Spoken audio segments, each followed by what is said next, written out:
to carry and a couple of touchdowns on the ground. And he will have Quanzi Johnson lining up behind him, a tailback, a senior, 225 yards and a couple of touchdowns, averaging over 8 yards a carry. But that rushing game will be divided up between quarterback and running back, and they're overall pretty balanced, with Cozart throwing for those 725 yards, a few more yards for the air, through the air for Bishop Miege. Blue Valley coming in with a record of 3-0 as well. The Tigers, now 5-time state champs, winning against Bishop Carroll out of Wichita 35-14 in the championship game a year ago. A huge win against Gardner Edgerton. They finished 13-1 a year ago. Or I beg your pardon, 12-1 a year ago. 15-1 overall record now for Eric Driscoll, a 92 grad of Blue Valley, who has been a part of all 5 state championships for the Tigers. Blue Valley coming in with wins over Turner, 51-0. Blue Valley Southwest, 33-6. And Blue Valley West, 45-14. This is the start of a 4-game road trip for the 4th-ranked Tigers, as they will be on the road to Blue Valley North next week, Blue Valley Northwest the week after, and then St. Thomas Aquinas to open district play before hosting Pittsburgh and Gardner Edgerton to wrap up the season. They are led by a 1-2 punch as well, quarterback and running back. Kyle Zimmerman, a 6'2", 185-pound senior, 43% completion rate so far this year as he breaks in a whole new crop of wide receivers. 390 yards, 5 touchdowns, 4 picks for Zimmerman, who has shown a bit more of a dual threat capability himself this year. 11 carries, 119 yards, nearly 11 yards per tote. Had nearly 2,700 yards, 35 touchdowns, 8 interceptions, completing 58% of his passes in his first year as a starter. Replaced Anthony Abinoha, who was considered one of the best players in the city a couple of years ago. And then Zimmerman comes in and picks up right where Abinoha left off. And Zimmerman earned second-team All-EKL honors a year ago. Not a lot of shame in finishing runner-up to Bubba Starling for All-EKL quarterback. And that's exactly what Zimmerman did. Justin Folks lines up behind him. Folks, a 5'11", 181-pound senior, 685 yards, averaging nearly 9 yards per carry, 9 touchdowns, and also a threat out of the backfield, 6 catches, 106 yards, and 3 touchdowns. Had a brilliant year last year, was an underrated part of Blue Valley's run to the state championship, as he had nearly 1,800 rushing yards and 15 touchdowns, fumbled just once, had almost 300 yards receiving as well and 4 touchdowns. It's a first-team All-EKL performer a year ago. Second team is a sophomore. So in his 3rd year as a starter here for the Tigers. We're about set to get underway. Blue Valley will have the football first. Miege set to kick it away. Colin Carter will boot it away for Miege. And it's going to be fielded by Blue Valley at about the 3-yard line. Matt Floyd bringing it out, and Floyd hit at the 15 and dropped. Excellent kick coverage by Bishop Miege. And so the Tigers, with Zimmerman and Folks lined up in the backfield behind him, come out on the field with their wide receiver core of Sean Skaggs, who has 9 catches, 165 yards, the leading receiver thus far. Ryan McNerlin and Jack Porter. Austin Katsourelis is the tight end returning starter. 3 catches, 64 yards, had nearly 200 yards and a couple of touchdowns, earning second-team All-EKL a year ago. 4 new starters on the offensive line we'll get to in a moment. Zimmerman firing to the slot, complete on first down for a 6-yard gain.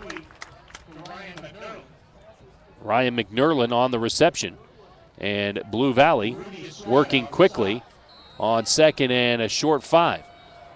Just underway here from Dixon Dahl Stadium at Bishop Miege. Now the Tigers check the sidelines for the play. And Zimmerman in the pistol formation will take the snap, hand it off to Justin Fulks, who has a surge along the right side over right guard and gets out near the first down at the 25-yard line. We'll see if that's enough to move the chains.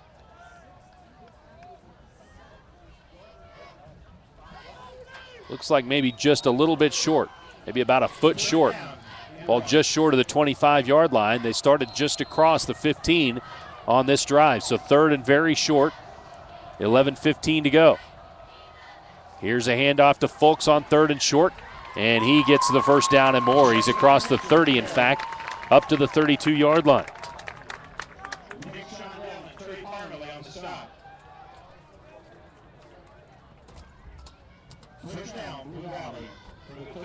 So the Tigers move the chains. They've got it to the 32-yard line, 1st and 10.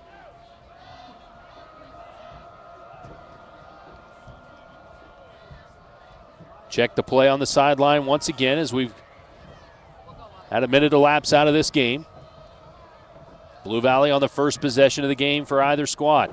Play action pass, has time, sets up, throws out in the flat on the right, on the left side rather, for Zimmerman, and it's complete to Katsarelis, and he moves forward to the 34. It's a gain of just 2.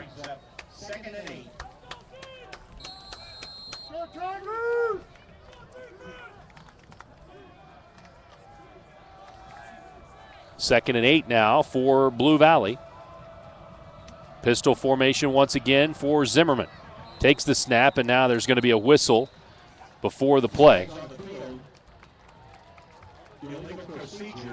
Illegal procedure against Blue Valley, who starts Clay Rhodes, Jeff Ember, the lone returning starter, 6'3", 274-pound senior, Nick Chrissy, Davis Dunham, and Logan Winter along the line.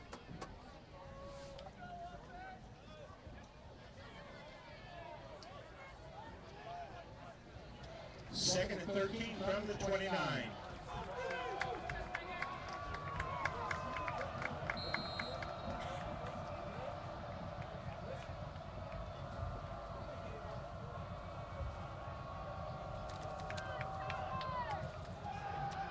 Zimmerman back to pass. Now he's under pressure, rolls out to the right, finds Fulks out of the backfield. Fulks, though, will be chased down and pushed out of bounds at the 35-yard line, so just a gain of 1. Timmy Mahoney, called the leader of the defense, pushed him out of bounds. A gain of just 1. It brings up 3rd and 7. Oh, beg your pardon, that's a gain of 6. I had neglected to take the original penalty yardage off.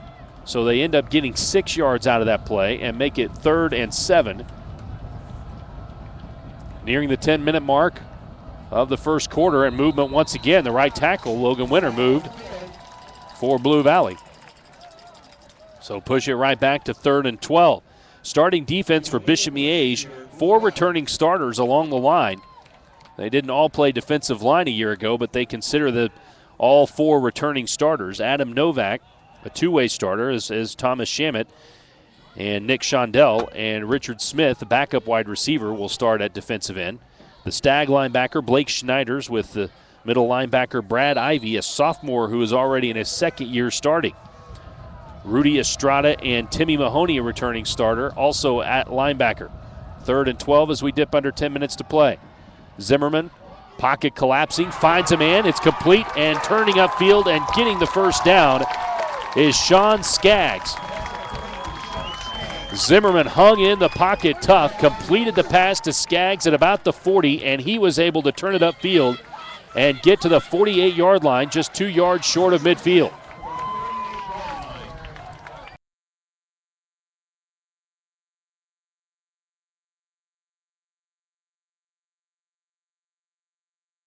Gives Blue Valley 1st and 10 near midfield.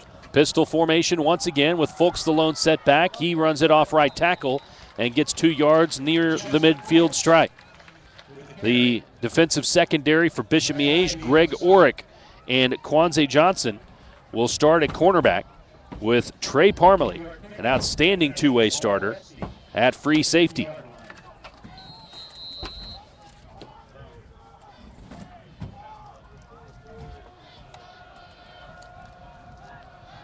Second and 8 now for the Stags.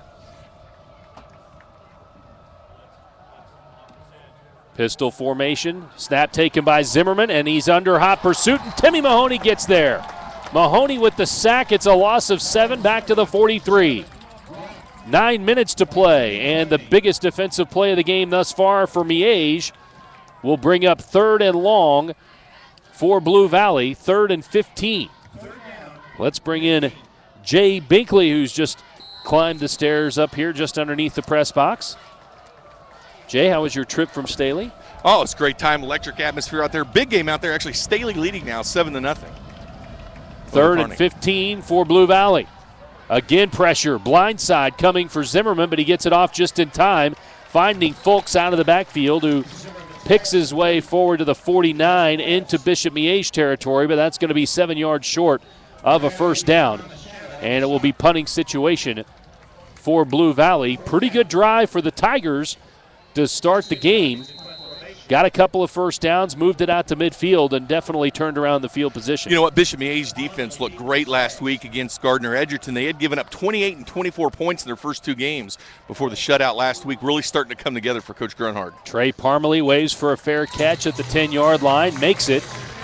And with 7:55 to go, Bishop Miege will take their first possession at the 10-yard line. Montel Cozart, the dual-threat quarterback we told you about in pregame, with fullback Luke Taylor lined up behind him. Quanzi Johnson dotting the I when they're in that formation.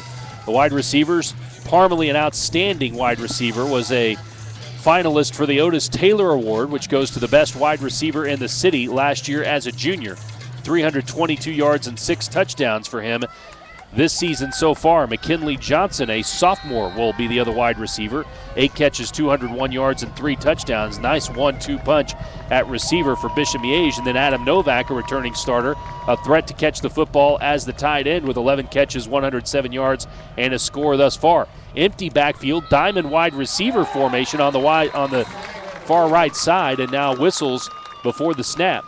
And it looks like Bishop Miege either lined up illegally or did not get the snap away cleanly. And how about Montel Cozart? You know, you look at this offense of Bishop Miege. He had to step in for a guy like Max Shortell that had been the starter here for a couple of years. Shortell led him to that state championship game back in 2009.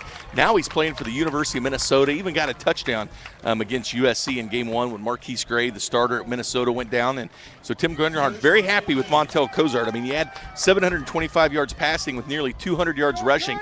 Gives you that threat of the run or the pass at the quarterback position. Yeah, well over 200 yards per game average so far for Cozart. That's a pretty good average from a quarterback in the EKL. The offensive line for Miege, they've got 3 returning starters up front. Shamit, a senior, at left tackle, with Joey Fisher at left guard, a little undersized at 6'1", 185. Nick Shondell at center, 235-pound senior and a returning starter. Ryan Sinkler and Mitch Willie on the right side. Both those guys 260-plus pounds. Here's Cozart on 1st and 15. Diving catch made by Timmy Mahoney. And that is his 4th catch of the year. Not listed as a starter, but they've come out, Jay, with kind of a spread look these first couple of snaps. It's 5 yards gained on that play to bring up 2nd and 10. No, it really was. I was impressed with Cozart there. Set his feet and just delivered a strike to the outside. Of course, last year they had Stanton Weber. Stanton Weber's son, who's odd now, walked on at Kansas State University at wide receiver, so they've had to replace the positions. But this Trey Parmalee, a special player on this Bishop Miege offense at wide receiver. It's why they lead the EKL in passing. Shift from the Bishop Miege offense now, leading up to 2nd and 10. Snap taken. Cozart moving the pocket to the right. Finds a man. Parmalee complete across the 20. A first down pass for Bishop Miege. Stop made by Alex Baird, the cornerback, but a gain of for the Stags. Nice job by Cozart, moving the pocket, rolling out to his right, and finding Parmalee crossing the field. He did, and what Parmalee did is he kind of crossed the middle of the field right behind the linebackers, and Cozart saw him just immediately when he moved out of where the protection was of the defense and delivered the ball. Now that diamond formation on the left side with 1 wide receiver to the right. Empty backfield formation. Cozart going to keep it on a quarterback draw. Blue Valley not fooled. It's a stop for no gain. And I see what Coach Grunhard and Bishop Miege wanted to do on the play. They put the 4 wide receivers out to the left side, as you said, the diamond formation. A guy in the front, a guy way behind, and 2 guys flanking in the middle. What you want to do is draw that defense to the other side, and you saw what they ran. They tried a quarterback draw to the weak side, hoping the defense would shift over towards that diamond formation.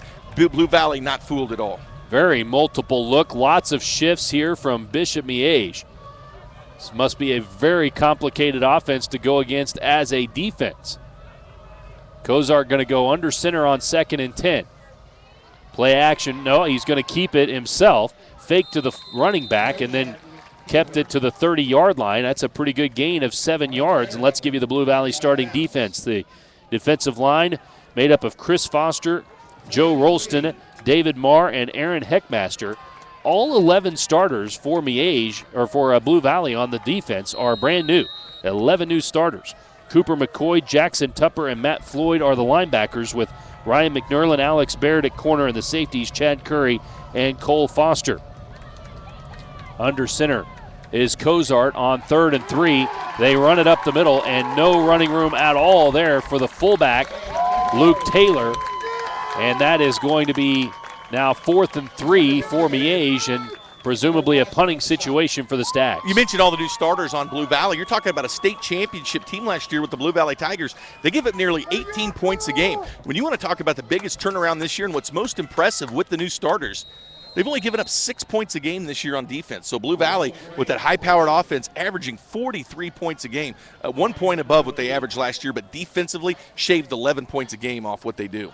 Here's the punter, Russell Gray, and he got it off the side of his foot, but no chance to field it there for Blue Valley, and it's going to go out of bounds at the 28-yard line. Pretty good starting field position for Blue Valley. 5:25 to play, but the Stags got a first down and weren't pinned back deep, so both offenses, no scoring yet, but both offenses able to move the football.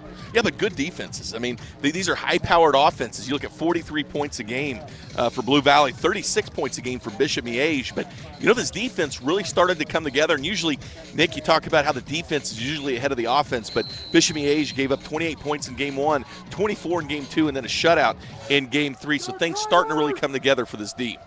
Pistol formation, it's what Blue Valley does. Not a bunch of shifting, although they will pause in the middle of the set, and everyone stands up and looks to the sideline to see if there's an audible call. It appears there was on this particular play, and Zimmerman play action pass, and he's going to be sacked back at the 21-yard line. Boy, Blue Valley getting pressured significantly by this defensive line of Bishop Miege. It's already the 2nd sack for the Stags here tonight. It was Thomas Shamet, the defensive tackle, 6'3", 245 pounds. They have some good size right there in the interior part of that defense. When you look at Shamet, 245 pounds, Shundell, 235, and Mitch Willie, 6'1", 260. A good 1-2-3 right there in the center of that defense for the Stags. 4:50 to play, no score between Blue Valley and Bishop Miege. Both teams 3-0, 2nd and 16 right now from their own 22 for the Tigers. Justin Folks lined up as the single setback behind Kyle Zimmerman in pistol formation. Zimmerman sets his feet, fires, completes the pass to Sean Skaggs near the first down marker, but a couple of yards short at the 36-yard line. A gain of 14 on the play. And look at how he threw the ball. That ball was on the money, right between the numbers. Kyle Zimmerman's not your typical quarterback in high school football. You know, you talk about some of the good quarterbacks we've seen coming through this city. Last year, you looked at Kaufman at Ray Peck and talked about his accuracy. Kyle Zimmerman, to me, was the most impressive quarterback in the city last year for Blue Valley. That semifinal game against Gardner Edgerton, yeah, sure, Bubba had a great game, but Zimmerman threw over 300 yards and 4 touchdowns. Incredibly accurate. Here's a handoff to Folks, and it looked like quarterback and running back weren't sure who was supposed to take the football. Folks finally kind of wrestled it away from Zimmerman, and he is dropped for a loss on 3rd and 2.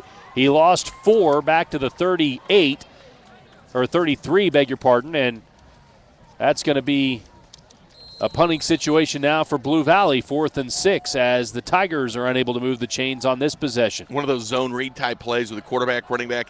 Sometimes they give them the ball, sometimes they don't. Just miscommunication there. And now the punt is blocked. The punt is blocked and fielded right at about the original line of scrimmage. It's going to be Bishop Miege football at the 28-yard line. Yeah, you know, you got to credit this defense of Tim Grunard here in Bishop Miege. And you think about how good Blue Valley's been offensively this year. They lead the EKL in rushing, and they're passing the football. They're right there as well. Fifth in the league in passing. But, you know, you have a quarterback like Zimmerman. He's so dangerous. The defense has to play back, and they have to be wary of what Zimmerman's going to do. And Justin Folks has had a great year for Blue Valley as he's leading the league in rushing. Looked like it was Luke Taylor getting a piece of that football. And Bishop Miege will take over at the 28 of Blue Valley. Over 200 yards more rushing than the next guy behind him. Cozart moving the pocket to the right again. Pump fakes now, throws underneath. He's got Parmalee. Nice check down there from Cozart, who's showing a lot of poise tonight as Parmalee gets all the way down to the 19-yard line. He's a yard short of the first down, 9-yard gain. Yeah, you said it right there. Just a junior quarterback in Montel Cozart, and you used the word poise, and that's exactly what you see with him tonight. Just impressive way that he stands in the pocket, know that the pressure's going to come, but he waits it out like a tough guy and finds the open man. Cozart walking up to the line of scrimmage, now moves back. He's the only back in the backfield with a 5-wide receiver set, and again the quarterback draw not effective. He is dropped for a 1-yard loss back to the 20. It'll be 3rd and 2 now for the Stags. Yeah, good defenses right here between these two teams. And, you know, Eric Driscoll just really proud of the way they've shown up and played defense this year. And what do you say about Eric Driscoll? Takes over last year, first year as a coach, was an offensive line coach, wins the state championship. You know, a Blue Valley guy, coached there for 14 years under Steve Rampy, even won a title as a player at Blue Valley. 3rd and 2 now for Miege. Lofted over the middle. Little dangerous pass there as Cozart was trying to find Quanzi Johnson out of the backfield, but it's incomplete, deflected, and it's 4th and 2. Kind of no man's land here for Miege, so they'll go for it on 4th and 2. 2:12 to go, and a big play for both teams right here, Jay. Oh, it is, and this is good field position right here for Bishop Miege to make something happen. If they turn the ball over, you know, it's still going to be a long field for Blue Valley. Now a power backfield. First time we've seen that, but they shift out of it. They have the tackle out at basically a wide receiver slot position. And they'll fake the toss, and now Cozart rolling weak side is going to keep it himself. Boy, a pretty good job by the Blue Valley defense covering the wide receiver who leaked off the tight end position, but Cozart just pump faked. He didn't find his receiver open, kept it for 4 yards and a first down. Look at what they did. The trickery here. The right tackle moves out. Basically, they shift in for me. You know I like the shifting, Nick. You know I love the shifts. But they move the right tackle out to a slot receiver position. So the defense thinks, okay, now the play's coming here. They moved an offensive lineman basically out the wide receiver. Then they go the opposite direction and pick up the first down. 3 wide receivers to the right, 1 to the left. Quanzi Johnson, the lone setback as Cozart goes under center. They hand it off on a lateral. Reverse rather, and now it's fumbled, and Blue Valley's going to pick it up at the 25-yard line, and down the sideline he goes to the 40 to the 37 where he's tackled. Simply lost the football on the end around, unbelievably. Basically just fumbled the ball without any protection was McKinley Johnson. Trying to get to the outside, he kind of slipped a little bit and didn't protect the football, and there was Blue Valley to pick it up. Bishop Miege was driving in Blue Valley territory, and here you go, the opposite end of the field, Blue Valley Tigers in business. Cole Foster, the strong safety, picked it up, finally got dragged down, but 50 yards downfield. A great fumble return for Blue Valley, and now it's the Tigers in business. A blocked punt after Blue Valley's last possession, which was a 3-and-out.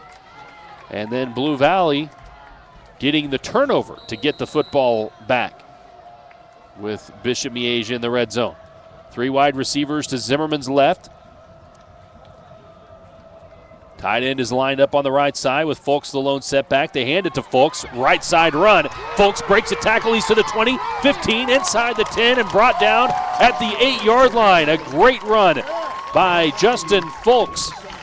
It's a gain all the way down to the 8-yard line, a pickup of 28. And this is what makes this offense so special. You have a quarterback in Kyle Zimmerman. Yeah, he's 6'1", not getting the offers that he deserves, but they'll come. But you have a guy like Justin Folks back there to complement this passing game, leading the EKL by over 200 yards rushing, gives this offense a lot of weapons. 90 seconds to play. Same formation. 3 wideouts left side, tight end right side with the quarterback in the pistol formation. Now they check the sideline not once but twice. And it's going to be Folks running right again, and this time Bishop Miege getting into the backfield. Nice play to bust that one up by Thomas Shamit, the returning starter, who comes into the day with 22 total tackles, and that's his 4th tackle for a loss on the year. It's a loss of 1 for Folks to the 9. You know, I talked to you, heard the interview as obviously I was driving down with, but 35 players since Grunhardt's been here in 6 years have gone on to play college football. I mean, that has to be one of the tops in the city, if not the. It's unbelievable. Not all Division I, Division II, NAIA, sure, but still playing guys at the that next went level. on to play college football and got some assistance with their college Sure. education. Here's Zimmerman trying to throw it out of the backfield to Folks, but it's incomplete, and Folks was pretty well covered anyway. May have heard footsteps a little bit there from Cole Picker, to backup linebacker, and now it's going to be 3rd and goal from the 9. One of the things the Blue Valley offense does is they do a lot. Remember a couple years ago when Kansas went to the Orange Bowl? It was kind of the new tradition of, not tradition so to speak, but the new way of playing offense, where you stop, you stand up, and look over to the sideline for the change of the play. The coaches in the booth see something, they relay it down to the coach on the sideline, they change the play. So they'll line up, stop, stand up, look over, and change the play because they see the way the defense is lined up, and they change plays. It became really popular in football about 2 or 3 years ago. New formation now. There's a pair of running backs flanking either side of Zimmerman, with Folks still lined up right behind him. Still pistol depth. And now Zimmerman takes the snap, throws for the end zone, incomplete. Was right at the feet of his intended receiver. And what's funny is Steve Rampy, of course, the legendary coach at Blue Valley, now the offensive coordinator at Pittsburgh State, and I might add they're undefeated. But he was there last year, so this is his 2nd year at Pittsburgh. But what he would do is, his last year of coaching, Coach Rampy coached from the press box. He would be in the press box, see the way the defense is lined up, relay down to the coaches, and they change the play. It's a lot of different strategy having the head coach in the box, but Coach Rampy liked it. You remember when he would be next to us and yelling? Logan Bertel is the kicker. He's hit 2 field goals already this season, and this will be a 26-yarder, but maybe check that. It may be a 31-yarder as whistles blow, and flags fly before the snap. But it's against Bishop Miege. So this will make it a little closer, in fact. Suspect it's still a kicking situation for Blue Valley, not an automatic first down with just an offsides call. So this will move it inside the 5-yard line. It'll be a chip shot field goal now for Bertel, a sophomore who's 15 of 16 on point afters thus far and is connected on both of his field goal tries. This one will be 21, 21 rather. And Bertel puts his leg through it, and he's got it. A little unorthodox kicking style, but it was accurate. With 28 seconds to go, Blue Valley strikes first. It's 3-0. We'll take a timeout. You're listening to the High School Football Game of the Week. It's brought to you by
And lots of shifting, multiple formations for Bishop Miege. Now they shift into a power I with Cozart under center. They hand it off to Quanzi Johnson.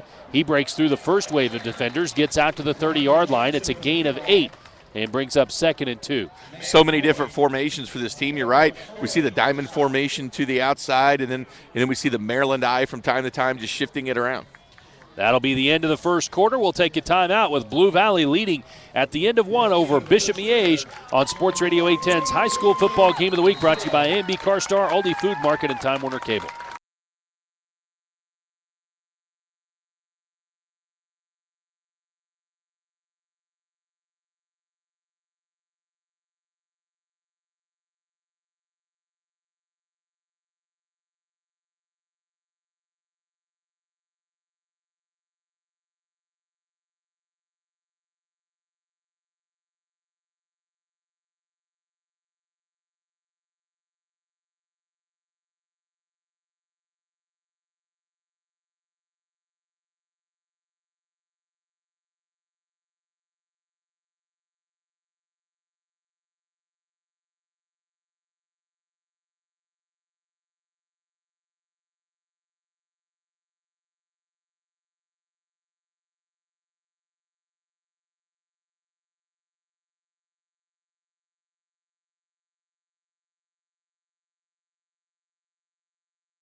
Here at Bishop Miege High School, Stags trailing 3-0 at the end of the first quarter to the Blue Valley Tigers. Both teams 3-0 and a big EKL matchup here in late September.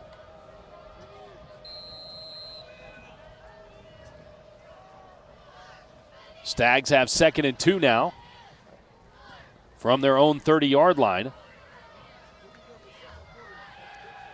And it's a wide receiver screen to Trey Parmalee. Stiff arm gets him the first down, but a nice job of hanging on right there by the defender, Ryan McNerlin, who was able to still get enough of Parmalee's jersey to pull him out of bounds. You know, what both these defenses have done is just really eliminated some of the weapons that these guys have. Trey Parmalee, you look at 19 catches, 322 yards, just a big play receiver, 6 touchdowns. I mean, really gets to the end zone, just 3 games, averaging 2 touchdowns a game. Reminds me of the guy that we saw a couple years ago, Justin McKay, a guy that Bob Stoops came up here and brought down to Oklahoma.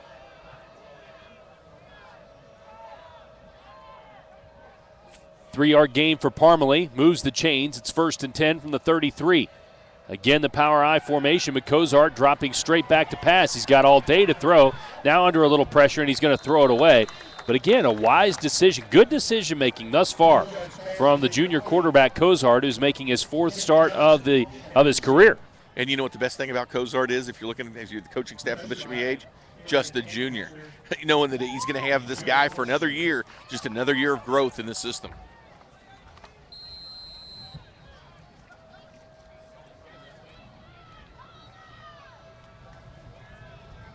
Just underway here in the second quarter, 3-0. Miege trailing Blue Valley. Low snap, Cozart does a nifty job of picking it up, and then he runs it right up the gut, and he had plenty of room to run. He gets all the way across midfield to the 48-yard line. Excellent run right there, and a gain of 18 yards. They'll mark him at the 49. And that's what makes him so dangerous, almost averaging 6 yards per carry. And you saw there, he just saw a crease in the defense and really just shot like a cannon. I mean, just explosive speed through the defensive line and right through the linebackers. And that's what poses the problem, and that's what should open up the passing game down the line for Bishop Miege, the fact that you have to spy him with your linebackers and be cognizant of where Cozart is at all times in the backfield, because he will run the ball. Play action pass. Cozart rolling right. He's under pressure, and now he's going to deliver it out of bounds, throwing it away. It'll bring 2nd and 10 up as Cozart was being pursued by Chris Foster, the senior defensive end, who comes in with 28 total tackles, 5 tackles for loss. Yeah, and how about that play? I mean, for the big guy running to the outside, Foster, almost 230 pounds, 6'5", chased Cozart well out of the backfield. As soon as the ball was snapped, he was across the line, a la the old days like Howie Long, just reading, reacting to that ball snap. But he really got in the backfield quick. Kind of surprised Cozart as Cozart rolled out to the outside. So it's 2nd and 10 now for Bishop Miege from the 49, just into Blue Valley territory. Hand off to Quanzi Johnson, and Johnson finds some running space, and he gets 6 yards to the 43. Nice run in traffic right there. You always like to see running backs, Jay, that can run even in the midst of a crowd. Yeah, you do, and you look at the size as well, just 161 pounds on a 5'9 frame, but you're looking at a guy that's averaging over 8 yards a carry for this offense this year. But, that's the mark of a good running back. You want a running back back there that you can keep in all situations, a guy that has the speed to get to the outside, but yet the power to break tackles in the interior. It's a gain of 6, brings up 3rd and 4.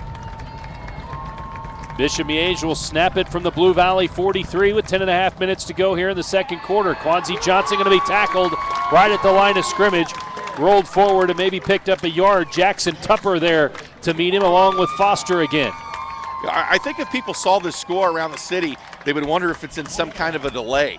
3-0, you're in the second quarter with these high-powered offenses, but these defenses have really been coming together the last couple of weeks. And, when you start marching towards district play and state playoffs, teams that can play defense, watch out.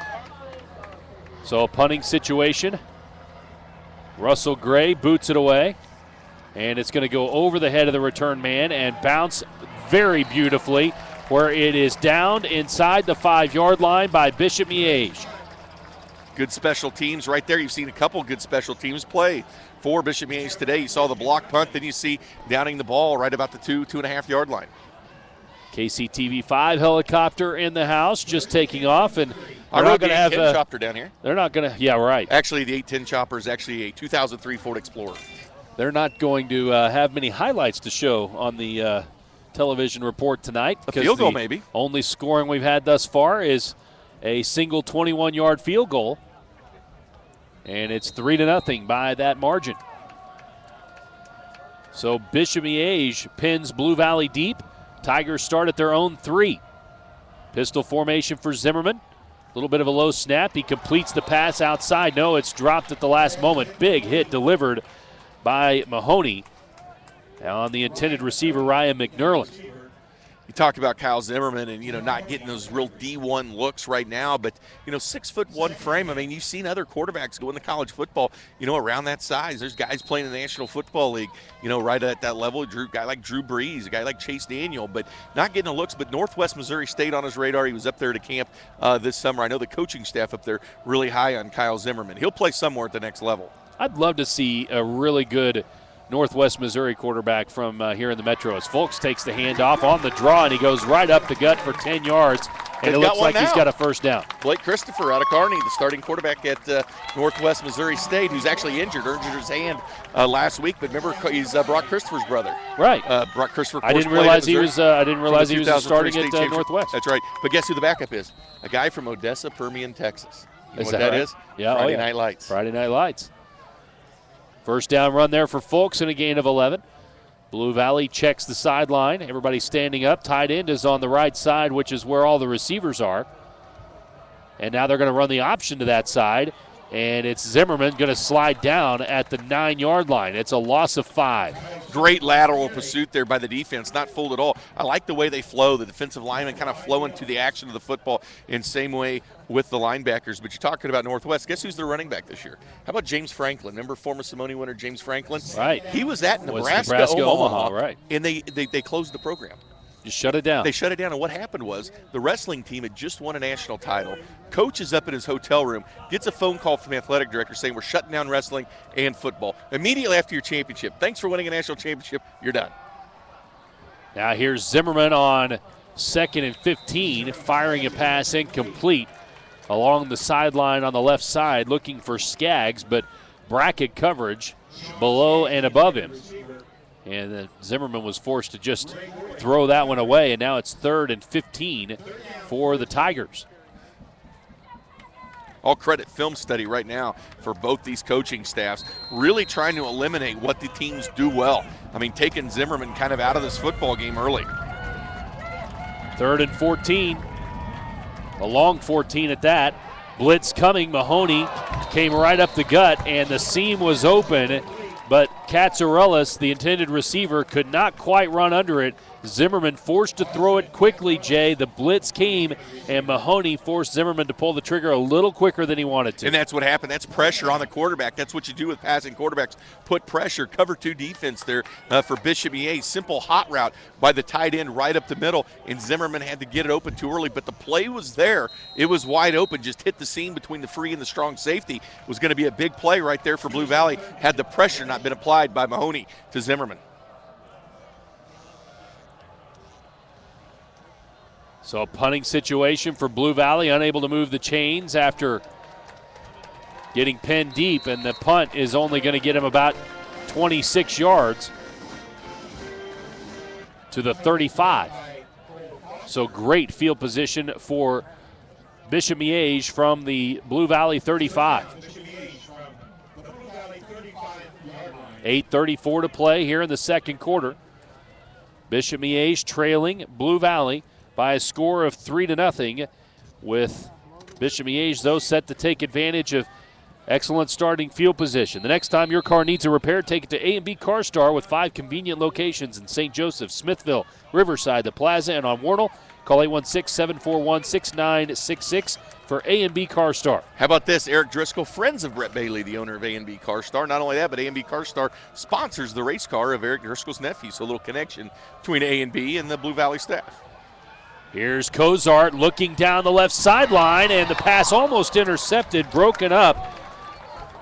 Cole Combs right there from that safety position, Nick. And I tell you, he read the play all the way. Looked like he was going to catch the ball and make the interception. Great play. Kept his eyes on the ball, kept himself away from the receiver, and nearly came up with a big interception for Blue Valley. 2nd and 10 now for Bishop Miege. Stags had great field position the last time they had the football. Starting at the Blue Valley 28 after a turnover. Unable to take advantage of that one, turning it over themselves. And here's a blitz, and nobody blocked the defensive end for Blue Valley.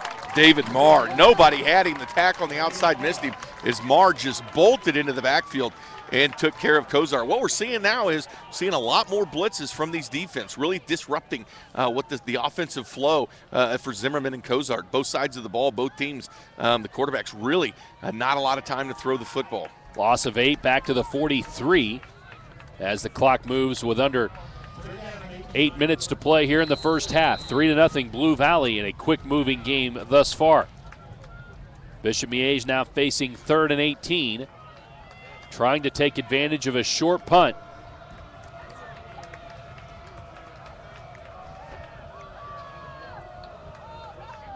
Parmalee will line up wide out to the left side. Another wide out to the right.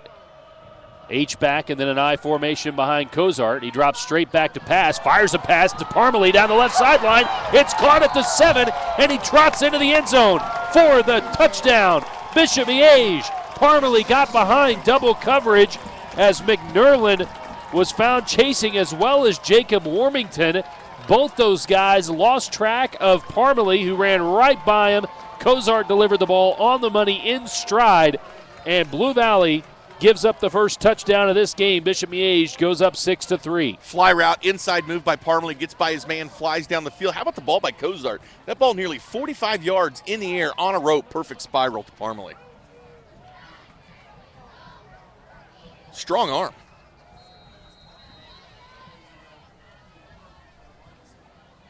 Now set to kick the extra point. And it is pulled wide. Oh, it snuck through the left upright. 7-3 our score. We'll take a timeout with 7:21 to play here in the second quarter. You're listening to the high school football game of the week, brought to you by A&B Car Star, Aldi Food Market, and Time Warner Cable. I don't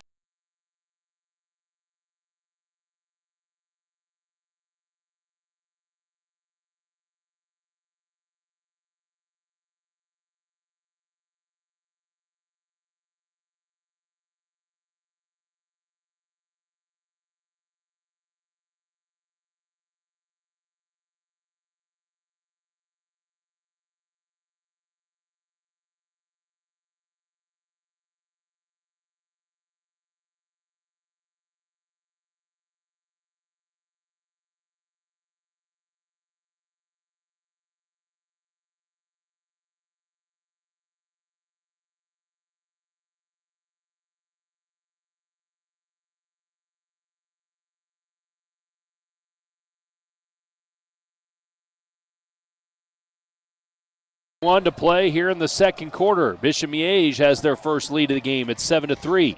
Kickoff fielded at the 4-yard line and returned, and now slipping down at the 18-yard line is the return man Matt Floyd.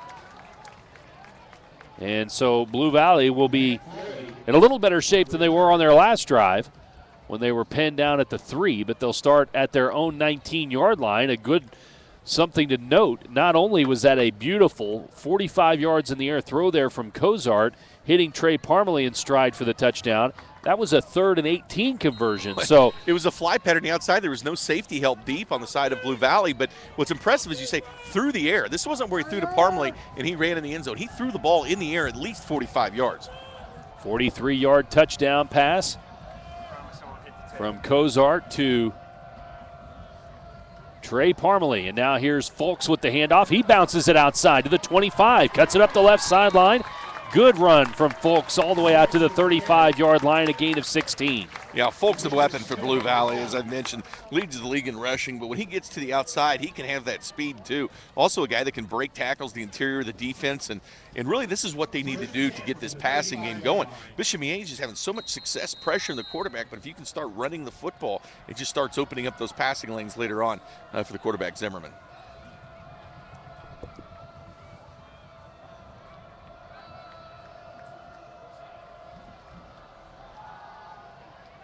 Handoff again to Folks, and he gets across the 40 to the 42.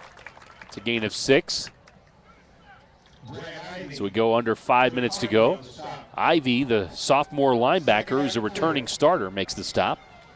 Another way you kind of counteract over aggressive defenses, might see some draws, maybe some screens to the outside to get the defense, going so far, maybe some trap plays, things like that to let the interior of the line go and then try to sneak it to the outside on them. 2nd and 4, handoff Folks. Burrows his way towards the 45, and he's going to be very close to first down yardage at the 46.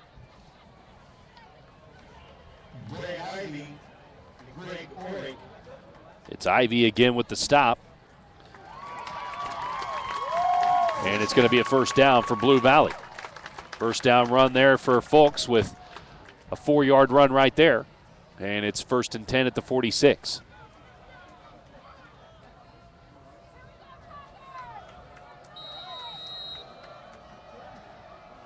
Pistol formation, 2 wide receivers to the right, 1 to the left for Zimmerman, with Folks lined up behind him. Snap in the handoff to Folks, running room left side, and he gets all the way into Bishop Miege territory, rolled down at the 41-yard line. A gain of 13 on first down, and another first down run for Justin Folks, who is suddenly finding some space to run on the outside edges of this Bishop Miege defense. Yeah, there's some good size left side of that Blue Valley line. Jeff Ember is 274 pounds. Clay Rhodes, the tackle, 248. Just rode those guys to the outside, getting there, and then lowered his head, delivered a blow to the safety. 2 to the right, 1 to the left once again in the wide receiver set. Zimmerman checks the play left sideline. Now hands it off to Folks. Why wouldn't you do that again? As Folks finds a seam once again.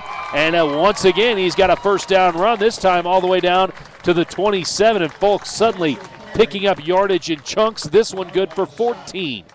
Yeah, just using different parts of the field with the running game. Last play, 2 plays ago, we see Folks going to the outside to the left. This time he takes the ball and goes to the right. Kind of a trap play to the guard or the defensive tackle right there, where the guard kind of lets him pursue, go through the hole, and then what you do is take the running back through the hole. Now it's wide open because the defensive tackle is over pursued into the backfield. Tigers with 2 wideouts to the left side, ball on the right hash. They're going to throw it this time, and a flag flies at the line of scrimmage. Not sure Bishop Miege, or Blue Valley rather, might not have had enough men on the line of scrimmage, it looked like.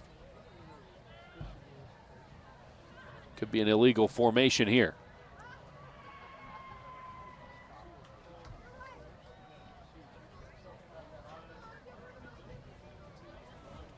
Seven to 3 our score.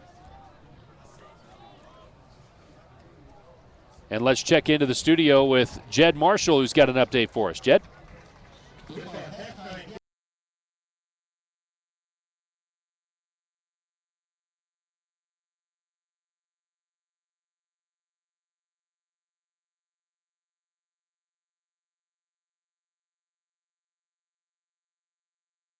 into Bishop Miege territory.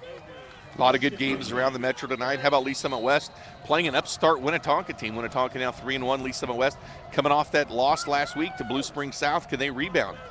Have Evan Baden back in the lineup this week.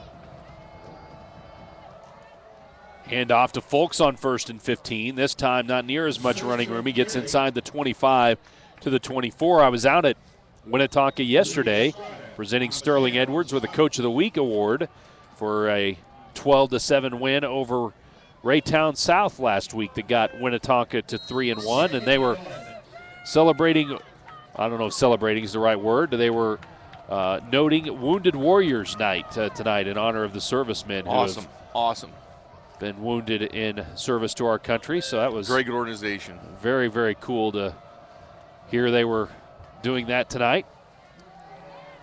Now a pass from Zimmerman is fired out towards Skaggs out in the left flat, and it's incomplete. Good reading of the play by the defensive back right there for Bishop Miege. Yeah, dangerous play there to the outside. That's one of those that can be picked, the pick six, but the ball was thrown too hard. Defender not able to get in front. Richard Smith, defensive end, somehow jumped that route. He was out there in coverage. So it's now 3rd and 11 for Blue Valley, as once again these teams stalling out once they get into scoring position. Here's a blitz right up the middle. Zimmerman somehow eludes it, but he is not going to get the first down. He is going to be stopped as he keeps it to right around the 20-yard line. He did pick up a few yards. He's going to be 8 short of the first down. So 4th and 8 for Blue Valley. Now actually they're going to mark him down right at the original line of scrimmage. So 4th and 11 here for Blue Valley. Decision time here for Eric Driscoll. He's definitely going to go for it. His kicker's been pretty good, but maybe not 40-yard range good. This would be a 40-yarder from right here. So 4th and 11. Blue Valley taking the snap. They're setting up the screen, but it wasn't open, and a sack taken by Kyle Zimmerman.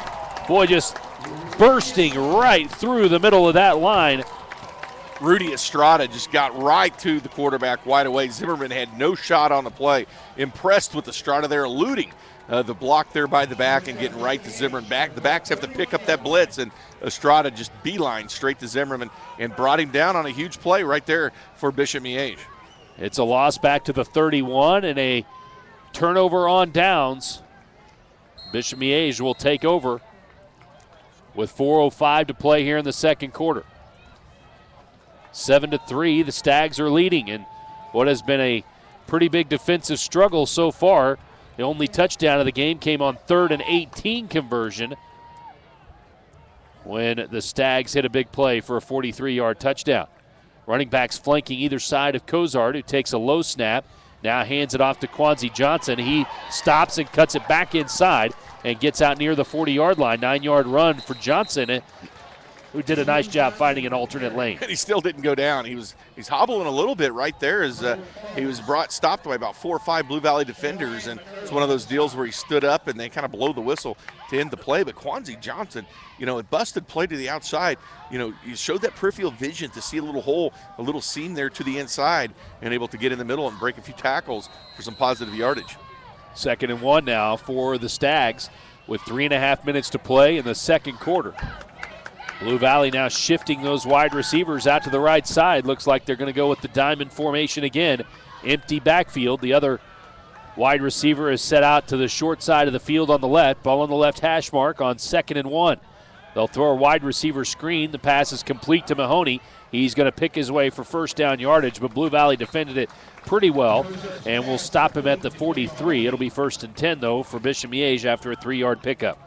Yeah, they're really just moving the ball in chunks here. When you get 9 yards on first down, it really opens up what you can do on second down. A lot of teams like to throw out of 2nd and 1 because you still have 3rd down to get that extra yard.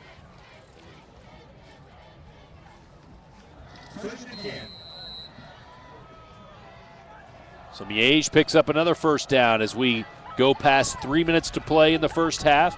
Miege leading 7-3 here on the A&B CarStar High School Football Game of the Week. Diamond formation out to the short side this time, and Cozart going to run it on the quarterback draw, and he picks up 3 to the 46-yard line. Stop made right up the middle by Jackson Tupper. 2nd and 8 from the 46. 2nd and a long 7 now for the Stags, who still huddle up as we go under 2.5 minutes to play here in the first half. Quanzi Johnson, the lone setback, with Cozart in shotgun formation. 3 receivers to his left, 1 to his right, ball on the right hash mark. Cozart barking out signals as we reach 2:05 to play in the first half. Takes the shotgun snap. Now a defender bursts through the middle and tackles Cozart for a sack back near the 35-yard line. That's once again David Marr on the sack, and you have to be impressed with the way he's getting into the backfield. I mean, both these teams really going after the quarterback tonight. And they haven't been kind of those coverage type sacks. We're just talking, all out blitz and bringing down the quarterback.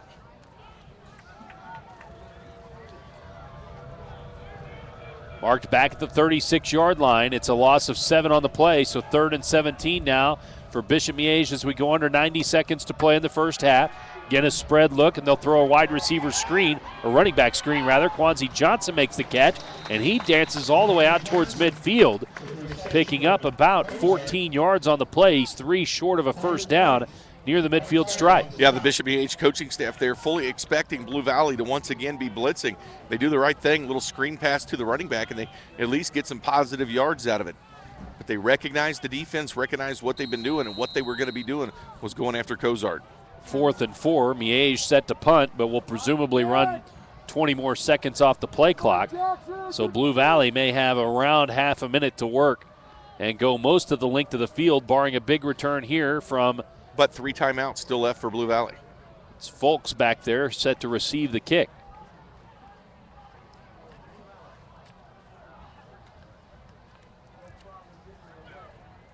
Short kick is going to bounce and now roll all the way down inside the 5, but it got all the way into the end zone.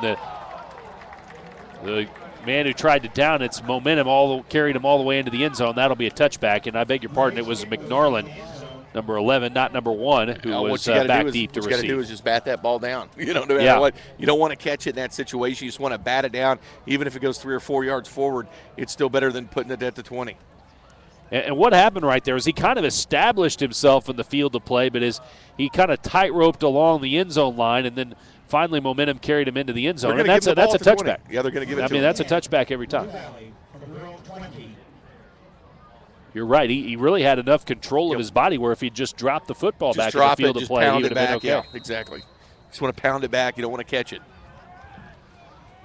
What does Blue Valley decide to do with it with just 18.2 seconds remaining here in the first half? 3 timeouts and a quarterback with the rocket arm. 4 wide receiver set. Snap taken by Zimmerman. He'll hand it off to Folks. That might be the biggest play in their playbook anyway. Folks cuts it back to the middle of the field. He does have a running lane. A flag comes out. It might be a hold, but Folks breaks into the secondary. Parmalee finally chases him down all the way down at the 25-yard line with 4.9 seconds remaining in the half. But I think it's all coming back. Yeah, instead of throwing a Hail Mary, they decided to run it with Folks, and he just exploded. But this ball's going to come back with the holding. Was well downfield, so might even still be a first down run. Certainly going to be positive yardage for Blue Valley. The flag's down, flag's down at the 29, so that might have been where he spotted the hold. And if that's going to be the placement, it'll be a loss of 1. And I suspect Blue Valley then they might try the draw play once again. You never know what could happen. Coming up at halftime, scores and reports from other games around the metro area. Jed Marshall will be anchoring our coverage back in the studio.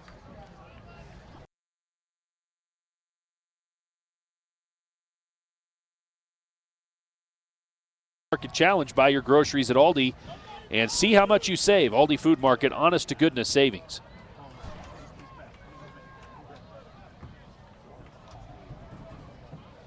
Football is at the 19-yard line. Blue Valley time for one more snap with 4.9 seconds left. 3 wide receiver set, Zimmerman in pistol formation. Hands off to Folks once again. Folks dancing, and he's going to be dropped at the 22-yard line. Tackle made by Brad Ivy, that sophomore middle linebacker, and that will be the end of the first half. One big play from the Miege offense, and they lead it 7-3 as both offenses have moved the ball at times between the 20s but have stalled out or made mistakes or turned it over once they've gotten down in scoring opportunities. But the one thing we started to see emerge there in the second quarter, the teams were starting to move the football a little bit, but what was stalled out was the blitzing. I mean, both these teams blitzing so well on defense. If you love defense, which I do, what a great game. We thought the scoreboard would be lit up tonight with these high-powered offenses. You know, Blue Valley comes in averaging over 40 points a game. Bishop Miege at 36 a game. But for Blue Valley, the positive sign there in the second quarter as they were starting to really open up some running lanes for Justin Folks. So look for a heavy dose of Folks in the second half. How about Blue Valley replacing 11 seniors who started the last game we did when they played Gardner Edgerton in the semifinals? They had all 11 of those guys were seniors. They've got 10 new seniors, 10 of 11 starters on that defense. How much is that a sign of a maturing program that you can just plug in new seniors who are ready to play when their turn? You wait your turn at Blue Valley. You're so deep. You know what? They have usually about 180 kids come out for football. And, you know, Nick, they had some lopsided victories last year. They got some playing time. You know, you always talk about are lopsided victories good or bad? Well, the bad part is you don't learn what to do in a crunch time situation. On 3rd and 1, 4th and 1, it doesn't matter because you're blowing a team out. But the advantages are you get a lot of playing time for your backups, and, you know, that's what's helped Blue Valley. 7-3 our halftime score. Jed Marshall will take over on the other side of this break. He'll anchor studio coverage of halftime as we get you caught up on scores from around the metro area. It's our high school football game of the week coverage live here on Sports Radio 810. It's brought to you by A&B CarStar, Aldi Food Market, and Time Warner Cable.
They went on to win a state championship last year in Kansas Class 5A. Blue Valley really just played great game after great game last year in the playoffs, starting with that tremendous victory over Bishop Miege on the Well, Bishop Miege was coming off a state championship in 2009, and then 2010, they struggled a little bit. They ended the season 6-4, yet were so close to beating the state champions, Blue Valley, just by a point in the playoffs. This team got progressively better, did Bishop Miege down the stretch. They went undefeated in their districts and really started to turn things around when it got to the postseason, narrowly beating Blue Valley, the eventual state champion. Blue Valley just saw a release. They school district continuing to grow. What do you want to guess the overall district enrollment is in Blue Valley? Oh, Nick. Every student. Kindergarten and up. Oh, kindergarten and up? Yeah. Oh, you kidding me? 7,000. I might have guessed something similar. It's 21,462 students in all grades, which does not include early childhood, up almost 300 kids from last year, and that is now 40 straight years of growth in the Blue Valley School District. Well, I think when I was in high school, it was just Blue Valley High School, then Olathe North, Olathe South. I mean, you go back into the mid-'90s. I mean, just look at all the new schools that have emerged around the city. Park Hill South. Now you have a Liberty North. You have a Blue Springs South. You have Olathe Northwest. You have Olathe South. I mean, you have all these teams going every different direction as the school districts continue to expand. A new one in the North Kansas City School District that we've talked about in Staley High School. But, the biggest thing I've noticed is, how quickly teams can have success. You see Blue Springs South, they went to a state championship game just a few years, after they started up their program. And, Staley just in year 3 last year, losing the last minute to Lee Summit West, getting a chance to go. And you see what Liberty North's doing, really turning around from year 1 to year 2. But it's almost this immediate success for some of these young programs. So Bishop Miege will get the football first to start the second half, leading 7-3 at the break.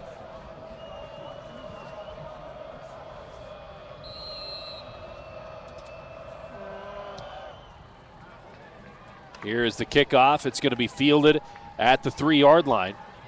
And Miege, with a hole closing quickly, will be brought down at the 19-yard line. McKinley Johnson, a sophomore, on the return. Johnson with 3 kick returns coming into the night, averaging about 18 yards per return, and was about that on that particular return, bringing it out to the 19. Just under 12 minutes to play as we are just underway here in the third quarter. 7-3, Bishop Miege on top. Nick McCabe alongside Jay Binkley with Tom Kotzer, our statistician tonight. And Big Phil in the house Intern tonight. Phil, yeah. Intern Phil. Everywhere, out to high school game day with us out here. Toss play, Quanzi Johnson right side. He gets stacked up and dropped after a gain of 1 or 2, and then gets a sudden second effort surge that pushes him forward a little bit to the 21. That's a gain of 2. Nick Shondell doing a nice job at center this year for Bishop Miege, 5'11", 235. And do you think there's a little pressure playing center at Bishop Miege? When your head coach was a center in the National Football League? No doubt League? about it. You believe he's been here 6 years? Coach Grunhard, not Nick Shondell. Correct, not Nick Shondell. He's been here 4 years. Back to pass, Cozart. Throwing out in the flat, nice ball thrown for Trey Parmalee, completed for a first down out across the 30-yard line. Good strike thrown by Cozart with Cole Foster in coverage, and he'll get credit for the tackle, but it is a gain of 11 out to the 32. I'm so impressed with Cozart, his poise. Young quarterback, just a junior, already leading the league in passing yardage, and last week 229 yards. 4 touchdowns against Gardner Edgerton. I mean, starting to really show a lot. And I tell you, we like to talk about, some of the primetime players around the city. Look out for Cozart. Diamond formation right side with the ball on the left hash. Low snap. Cozart has to finally just fall on it. Had trouble just picking it up. And just when you pointed out the center, a little bit of a low snap right there, and it's going to be a loss of 1.5 yards or so back near the 30. It'll be 2nd and 12 now for Bishop Miege, the lost play right there.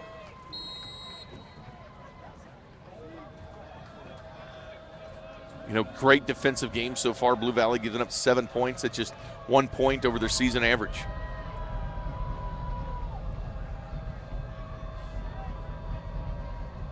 2nd and 12. Cozart with a 4-wide, 5-wide receiver set. Empty backfield once again. Stands in the pocket, throws, and just delivered a little bit too high for Parmalee. You saw that pass kind of floated away from him a little bit. It was back and behind Parmalee, and it's 3rd and 12. 3rd and 12, and we've seen Bishop Miege, stand strong on 3rd downs. We saw a 3rd and 18, 45-yard touchdown pass earlier to Parmalee. This team not afraid to throw down the field in 3rd and long. Disappointing score right here, Jay Binkley. Cassia Hall 35, Blackwell nothing. By That's Alma an Mater Oklahoma in Oklahoma. Score, yes. Yeah. How about me? Oak Park's winless. Alma Mater not doing so well. Yeah, Alma Mater's here on this radio broadcast, not lighting it up. Here's a wide receiver screen. It's a double screen. The lateral on the first play. They threw it for Parmalee. It was wide open, but it is incomplete. Just kind of a duck thrown out there by Timmy Mahoney, and Parmalee could not run under it. You know what? I'm impressed with some of these trick plays tonight the Miege staff is putting in. That play worked to a perfection as far as everything working except from the throw from Mahoney. He's a wide receiver, not a quarterback, so you can't say too much, but Parmalee wide open on the play, and that's where your coaching staff, you're sitting there wondering, everybody worked it out to perfection. Cozart throws it to the outside. Parmalee wide open in the middle, fooled the Blue Valley secondary completely. Kind of a floating snap back to the punter, Russell Gray. Short punt is high, and it's going to take a Blue Valley bounce at the 44-yard line. It will be down at the 48, maybe the 49 officially. So great field position for Bishop Miege as it's just a 21-yard punt from Gray. Kind of had an unfortunate bounce right there as the ball kind of turned over and then bounced straight back towards the punter.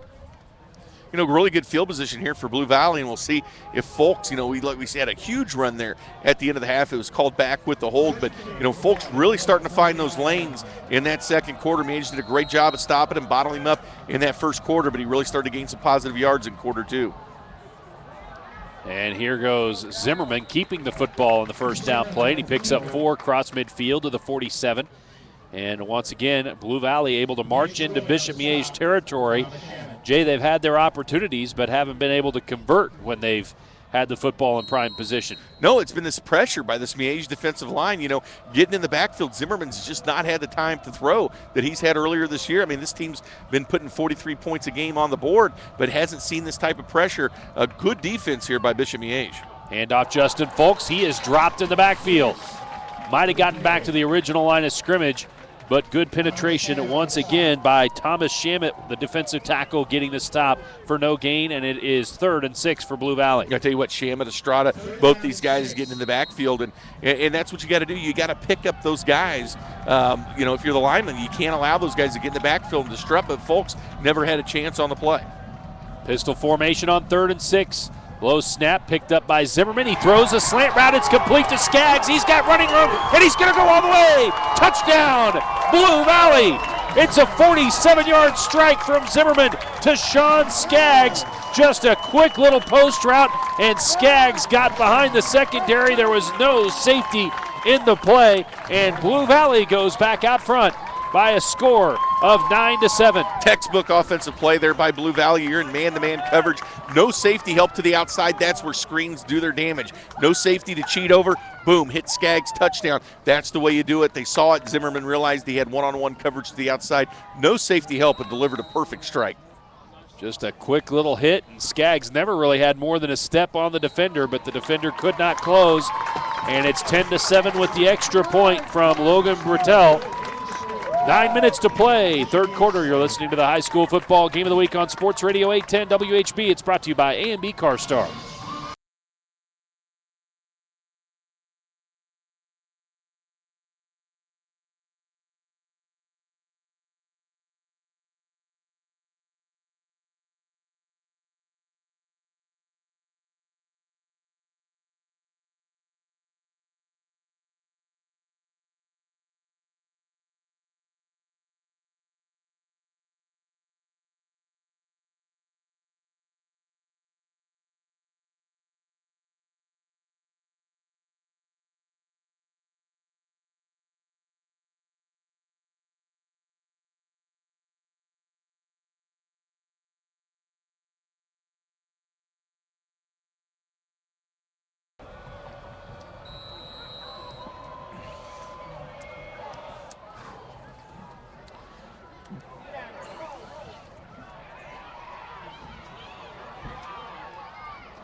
Miege chases down the kickoff, finally tracked down inside the 5 and then returned out to the 28-yard line. Good return by Darren George. And Montel Cozart, the junior quarterback in his first year as the starter, taking over for Max Shortell, who completed 53% of his passes last year for over 2,600 yards, 21 touchdowns, 5 interceptions. How good were EKL quarterbacks last year? Shortell couldn't crack the top 2 teams in the EKL. It was Starling, then Zimmerman, and then Shortell, third team. And here's EKL. Shortell playing in the Big Ten this year. And Division I quarterback action, yeah. who's playing. It was third team all EKL. Are you kidding me? Blue Valley set to defend Bishop Miege starting from their own 28. Little jump pass here from Cozart, completes it out of the backfield to Connor DeLeon. And once again, just that pressure on the inside by Blue Valley coming from both sides of the defensive line. And it looks like coming up hobbling just a little bit there. Chris Foster, who's been all over the place in that backfield of the Stags, comes up limping a little bit as he's kind of limping off to the sideline. But Foster has been a playmaker so far for this Blue Valley defense. Gain of just 1. It'll be 2nd and 9. Cozart did not play football his freshman year. Started last season for the basketball team that made it all the way to the state tournament. Basketball always been a great sport here at Miege. It's been recently that the football team has started to match that success with a state championship in Class 4A a couple of years ago. Here's Quanzi Johnson right up the middle, and Johnson will be stacked up at a pretty good surge as he moved the pile forward and picks up 5 yards, maybe 6, all the way out to the 35-yard line. I wonder how that conversation went, trying to get him from the basketball team over to play football, and I bet Coach Grunhardt's glad he did. I mean, he's been an impressive quarterback for this football team, and teams often will go to the basketball team and look for players. I remember Fred Bouchard, when he started at Staley, went and got 6'7" Jeff Quigley from the basketball team to be his tight end. Worked out well. It was an honorable mention, all EKL cornerback last year. Before moving over to offense this year, takes the snap here, and he's going to run it ahead, but he's going to be stopped after just a yard on 3rd and 3. It'll be 4th and 2 now. Miege will be forced to punt from their own 36-yard line, down 10-7 now with 7:10 to play here in the 3rd quarter. Cozart attempted just 4 passes last year, 1 of 4 for 23 yards. But he has That's what impresses me really the most. excelled in his first real playing time here this year. You watch his poise and just his field command, and it's like the guy's been starting for years. Interesting punt formation here from Bishop Miege, and a short punt once again from Russell Gray, who has not had a great night. This one fired way out of bounds. And here's the most arbitrary mark in football.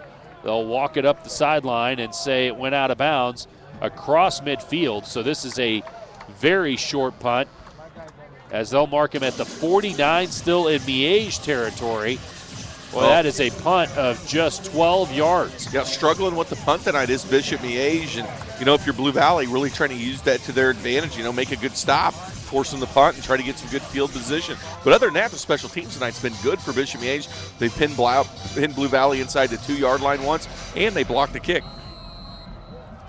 1st and 10 from the 48 in Bishop Miege territory. Blue Valley will check the play on the sideline. Zimmerman in pistol formation, 2 wideouts to the right, 1 to the left. Handoff Justin Folks up the middle for a gain of 2.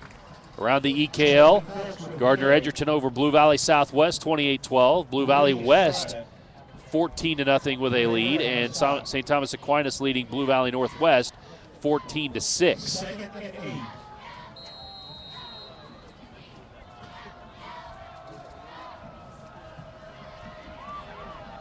Second and 8. Blue Valley West leading Blue Valley North 14-0. 2nd and 8 after a 2-yard Folks run. 6 minutes to play in the 3rd quarter. Stretch play left side for Folks, and Folks finds running room, getting about 7 to the 39. He is going to be a yard short of the first down as we dip under 6 minutes to play. Blue Valley leading 10-7 here on the A&B CarStar High School Football Game of the Week. Also brought to you by Aldi Food Market and Time Warner Cable. And on second look, Folks much closer to the first down than I originally thought. Looks still maybe just a little bit short, but it's going to be close enough to measure. The officials will bring out the sticks. Season tickets for the 2012 Arena Football League season at Sprint Center are on sale now. Call 855-KC Arena or find more info at kccommand.com. Kansas City Command, proud sponsor of the 810varsity.com Top 25. You had the KC Command. The whole crew was out there at high school game day tonight out at Staley High School. Some of the players. Love those Some of guys. the Being out. dancers. They have a great time. You know, we've still got a few guys that are in town on injured reserve. They're still getting treatment from our medical staff, and so they're still in town after some, getting nicked up throughout the season. Football in the Sprint Center. 18-game schedule there in professional football in the Arena Football League. So those Yeah. guys And it's still a physical healing some brand wounds. of football. No doubt. There's some hits up against the boards. Fun brand of football to watch. 5:38 to play here in the third quarter. Third and short. Zimmerman going to keep it. And on second effort, looks like he got enough to move the chains. He's right at the 38-yard line.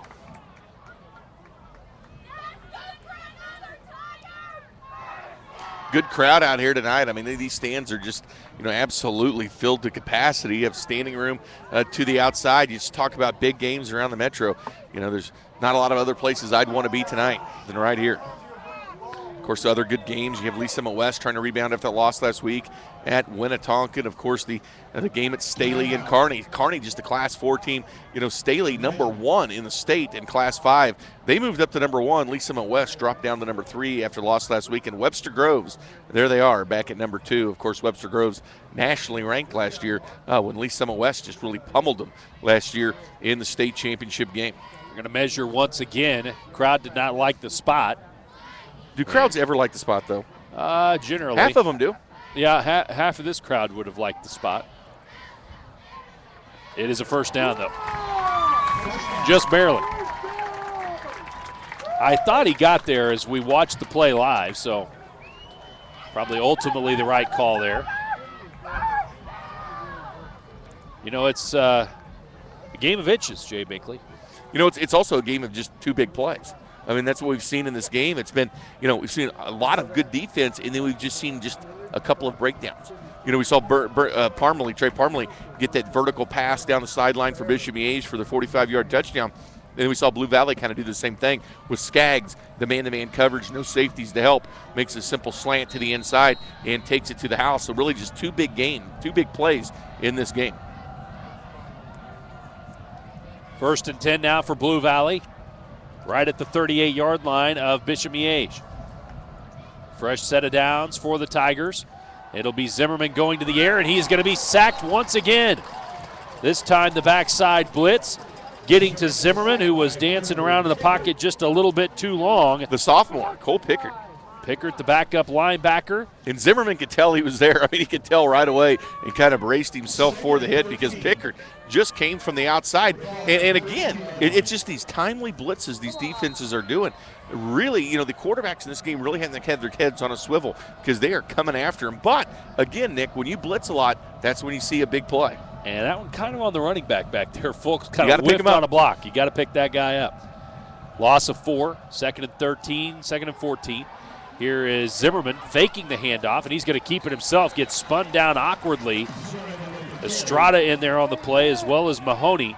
And it's going to be Zimmerman talking to the official after the play.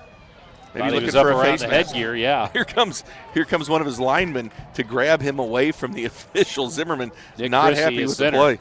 Yeah, the center came and grabbed his shoulder pad and said, come on, let's get back in here. Get your head in the game, because Zimmerman clearly frustrated on the play. Thought he had maybe a face mask on the play, maybe even a horse collar, but not happy. Gain of 3. It's 3rd and 11. Under 4 minutes to play. Ball at the 39-yard line of Miege. Blue Valley does not check the sideline this time. They flare it out to the running back, Fulks.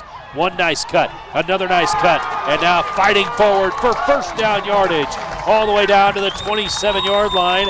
A gain of 12 moves the chains for Blue Valley. Yeah, you know what? The nicely designed play there to the outside. Once again, I'll say I love when high school football teams throw the ball to the backs in the backfield. Zimmerman gave that look to the right. Look to the left. Folks sitting with his hands out, wide open on the play. But credit Folks. The play was there for about 5 yards. The other 5 yards, he had to make a man miss and go forward and get the first down. So a nice job by Folks. Catch the football and not have his head looking downfield. Brought the ball in, then decided to make the play. Here's a handoff, Folks, and a flag comes in late. Maybe a little bit of extracurriculars going on in the middle of the pile. Folks good for about a 3 or 4 yard gain as it stands right now.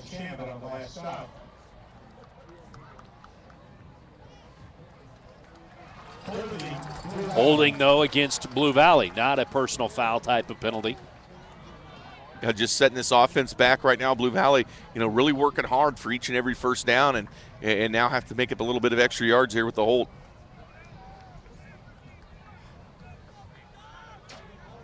.3:16 to play in the third quarter, beg your pardon. Blue Valley trying to extend a 10-7 lead. Big plays, the name of this game so far. Once again, playing on a turf field out here at Bishop Miege. It seems like every week we go to a high school now, playing on field turf. High school football coverage on Sports Radio 810 brought to you by A&B CarStar. The next time your car needs a repair, take it to A&B CarStar with 5 convenient locations in St. Joseph, Smithville, Riverside, the Plaza, and on Warnell. Call 816-741-6966 for A&B CarStar. It's 1st and 16. The hold 4 yards downfield. Zimmerman takes a snap. Handoff to Folks. And Folks hit at the line of scrimmage, burrows his way forward for maybe a couple to the 31. And it will be second and about 14. Most of the positive yards that Folks has gotten tonight is when Blue Valley has gone off tackle. That time they try to hit the interior of the Stags defense, but no yards there for Folks. Where he's having a success is when he gets to the outside. You're talking about a running back coming in the game, averaging nearly 8.5 yards a carry. Second down, 14 yards to go for Blue Valley. Pistol formation, very familiar look for Blue Valley. 2 wideouts to the right side, play action pass. Zimmerman sets his feet, throws down the field, and it's just over the outstretched arms of his intended wide receiver. And it goes as an incompletion. That's Katsarelis, his tight end, who was open on the play. Once again, I beg your pardon, that was not Katsarelis, the intended receiver. Instead, it was Tristan Perkins. Just a sophomore, good size as well, 6'3", out there, not able to get up and get the ball. We haven't seen a lot of Perkins. He's the punter, averaging 41 yards a kick, and I'm not sure Blue Valley has punted, but maybe once tonight. No, not punting at all. They haven't punted at all. You're right. But they haven't been in a position to because they've been, usually over on this side of the line. Or they turned it over. Kind of like the Pulaski, Arkansas coach, the guy that believes in no punting at all, no matter where he's on the field, they punt and when only they were goes for 2. Pinned back deep, they didn't get a first down. They punted from down there. We talked a little bit about that. You heard about this guy down in Arkansas? And Miege got a block coach as well, yeah. Pulaski. He played a game last week. We talked about it a little bit last week. They were up 29-0 before the other team got the ball. Scored a touchdown, onside kick, scored again, onside kick, scored again, onside kick. 29-0. It's a coach that does not believe. He even has a book out. He's even won a state title down in Arkansas.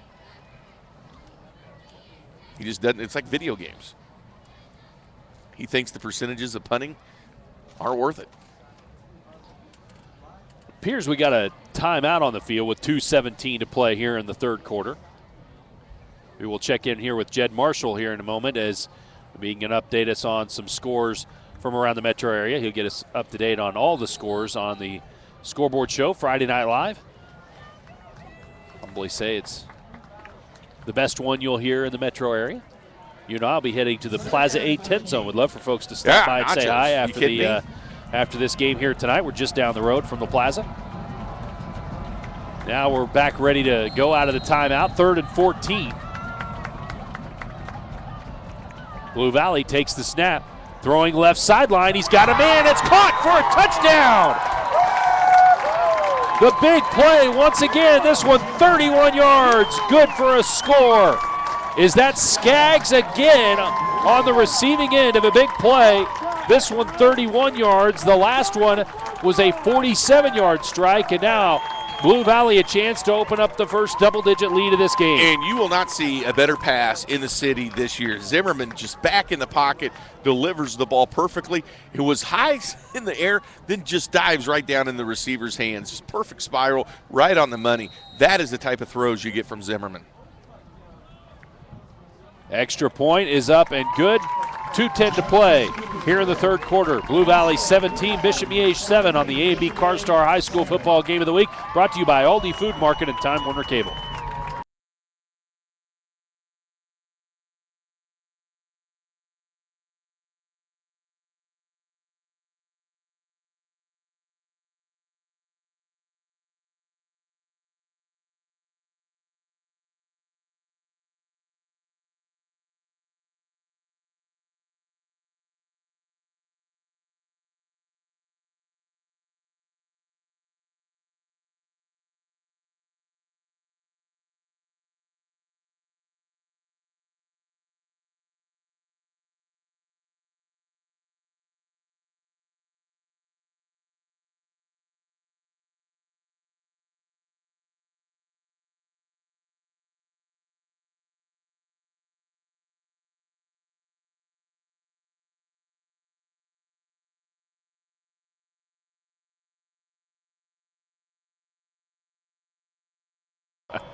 Blue Valley kickoff going to be fielded by McKinley Johnson, and returning right to the 15. Big block, a D cleater, and Johnson going to step out of bounds across the 30. Pretty decent return right there. Big hit applied right there to Trevor Hendrickson, who is a little slow to get off the field. Got blindside blocked on that return. They mark Johnson out at the 30-yard line. First and 10, right at the 2-minute mark of the third quarter. 17-7, Blue Valley leading Bishop Miege. Well, you know, Tim Grunard finds himself down here by 10 points. You might see him start opening up that passing game once again. You know, Cozart's though shown that ability to throw the football. They have that big play receiver in Trey Parmalee. Here's Cozart. He is going to be stopped for no gain. Big hit applied to Montrell Cozart. It was Cooper McCoy, the strong side linebacker, making the stop for no gain. It's 2nd and 10. Yeah, and really this game just come down to 3 big plays. Just 3 big passing plays. Really, you know, what we've seen for offense tonight. And, you know, Bishop Miege has that ability with Parmalee. And we nearly saw a touchdown earlier when they did the wide receiver pass down to the middle of the field by Mahoney that wasn't caught. So they've had their chances in this game. Power I formation now, and they're going to hand it off to Quanzi Johnson, and he is going to be stopped for a gain of maybe 1 to the 31-yard line. It's going to bring up 3rd and long now for Bishop Miege as we tick towards 1 minute to play here in the third quarter. According to our friend Candace Buckner from the Kansas City Star, she has Zimmerman for 180 yards since halftime with that 31-yard touchdown pass. 31 and a 47-yarder already here in the second half.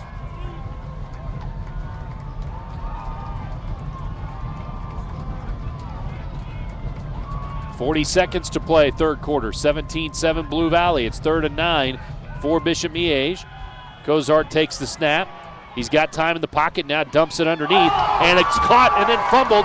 Picked up by Blue Valley, returned to the 25, to the 20, 15, 10, 5, touchdown! Blue Valley blows this game open. How about David Marr? I mean, when you want to talk about MVPs of this game, you have to talk about Zimmerman. But David Marr on defense, couple of sacks, that time picks up the fumble and shows the speed for the defensive lineman. I mean, he has wheels. You kidding me, Coach Driscoll? This guy needs to be running the football maybe. That size, wow. Scoop and score for David Marr. Give him about 35 yards on the fumble return. Connor DeLeon caught the football, just dumped to him from Cozart, and as he turned it upfield, he got stripped, and Marr picked it up. And as you said, I thought he was going to get tackled, but just outran everybody. Defensive tackle running down the field. little maybe undersized defensive tackle, might be in there for his quickness rather than his tight end as girth. well. 6'2", 191-pounder. Extra point is good. It makes it 24-7 with 19 seconds to play in the third quarter. We'll take a timeout on the A&B CarStar High School Football Game of the Week.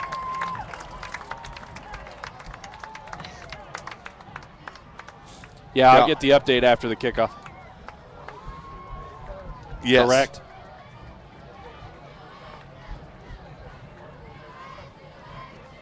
Yeah, we are aware, but we can't. We can't.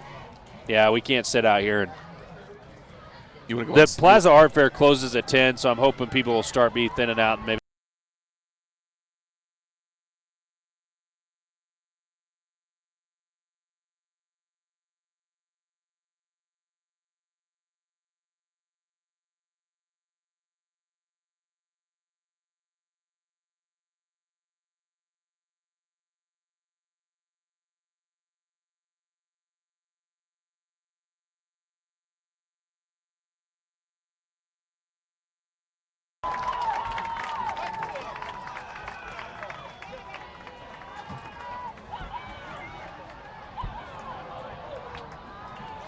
Lucky that wasn't a touchdown.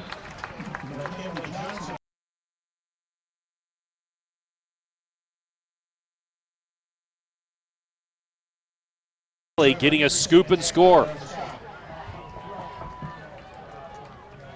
Now Bishop Miege gets McKinley Johnson returning it out to the 29-yard line. 1st and 10 for the Stags, who were leading this game 7-3 at the half, but it has been a third quarter that has belonged to all the Blue Valley. 3 long touchdown plays, one of them a defensive score. The only points of this half so far, Miege being shut out, and it's now 24-7 in favor of the Tigers. Wide receiver screen to Parmalee, and he gets upfield all the way out to the 37-yard line. His knees never touched the ground, and finally goes down at the 37, maybe at the 38-yard line, and that will be the end of the third quarter. We'll take a timeout at the end of 3. Blue Valley 24, Bishop Miege 7 on the A&B CarStar High School Football Game of the Week, brought to you by Aldi Food Market and Time Warner Cable.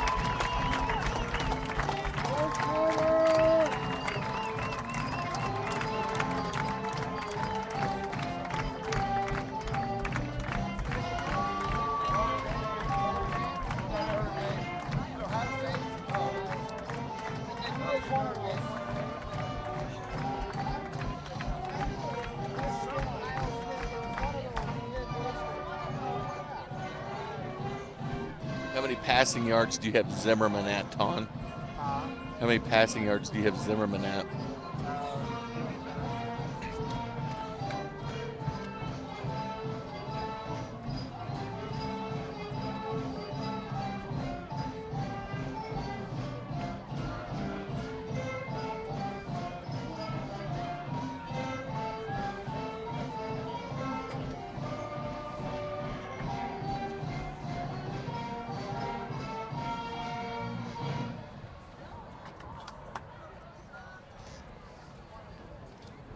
(24-7) our score as we begin the fourth quarter of play here on the A&B CarStar High School Football Game of the Week. Jay Binkley, Nick McCabe with you, as well as Tom Kotzer and intern Phil on the premises. He'll visit with the winning head coach, maybe Eric Driscoll, if things hold up here in the second half.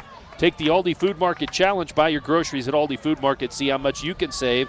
Aldi Food Market, honest to goodness savings.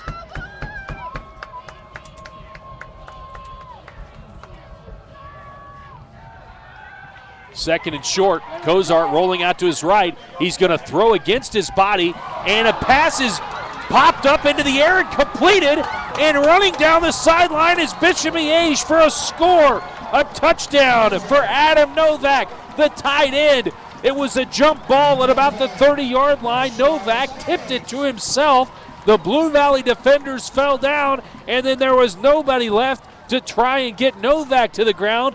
Up the right sideline he went, and it's a huge touchdown throw from Cozart to Adam Novak to get Bishop Miege right back in the game. Catch of the year right there so far, Nick. This young season that we've been doing. Tips the ball to himself. As you said, 2 defenders around him. Catches the football, bobbles a great concentration just to reel the ball in and then to make a play to get in the end zone, showing the speed to get down. Huge play there for Coach Grunhard to get back in this game. But what concentration right there on the play. Catch of the year.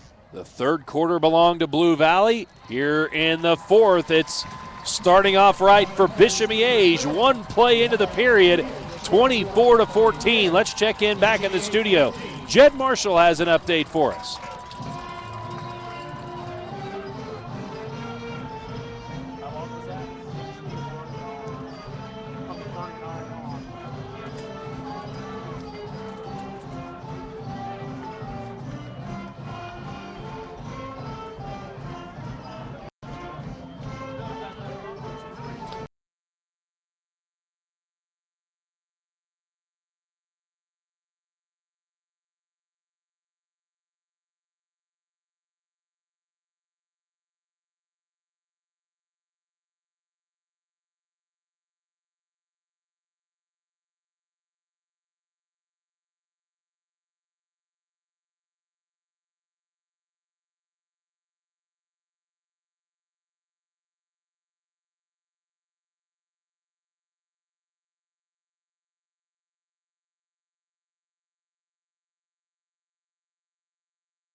Each touchdown has just been a big play. You know, it's not been these long, grind-them-out drives, you know, work the clock. It's just been 4 big plays. 43 yards, Covart to Parmalee. 47 yards, Zimmerman to Skaggs. 31 yards, Zimmerman to Skaggs. Scoop and score of 30-plus yards for David Marr on a defensive score. And then a 61-yard pass just there from Cozart to Novak. So you're not talking about driving down, getting on the goal line, you know, 1-yard touchdown score, 4-yard touchdown drive. You're talking about just 4 big plays. But that's why we love football. Blue Valley from their own 22-yard line. Zimmerman, handoff to Fulks, and he is tackled behind the line of scrimmage. It's a 3-yard loss as lots of Bishop Miege defenders on the scene right there. Great penetration from the Stags defensive line. That's a significant loss of 4 yards back to the 18. And let's see if this defense can now feed off getting back into the game. The score was kind of blown wide open there by Blue Valley at 24-7, but the big play on offense to put them within 10 points is really starting to inspire this defense.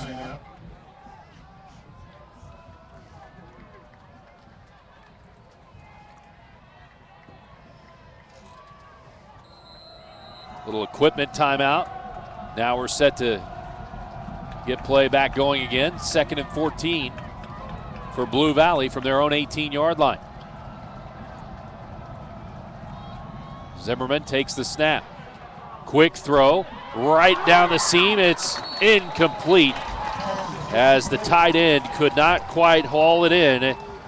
Katsarelis bobbled it but could not make the similar type play of his counterpart Novak, who bobbled it to himself and then made the catch and streaked away for a touchdown. Yeah, you know what? Blue Valley's had some opportunities in the middle of the field on this defense. They've really tried to stretch it out. You've seen them go to the left, a lot to the right, but work it in the middle has not been there so far for Blue Valley tonight, passing over to the middle of the tight ends. They've had some just almost big plays, but just none of them come up when he's been throwing to the tight ends in the middle.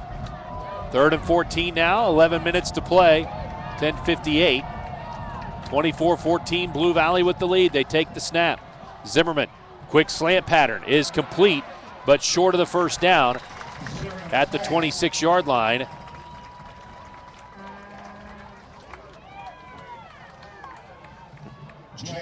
As Jed mentioned, still 16-10 Staley over Kearney. Keep in mind, Kearney has a 4-1 advantage in the 5 games they've played. 2 missed field goals tonight by Staley.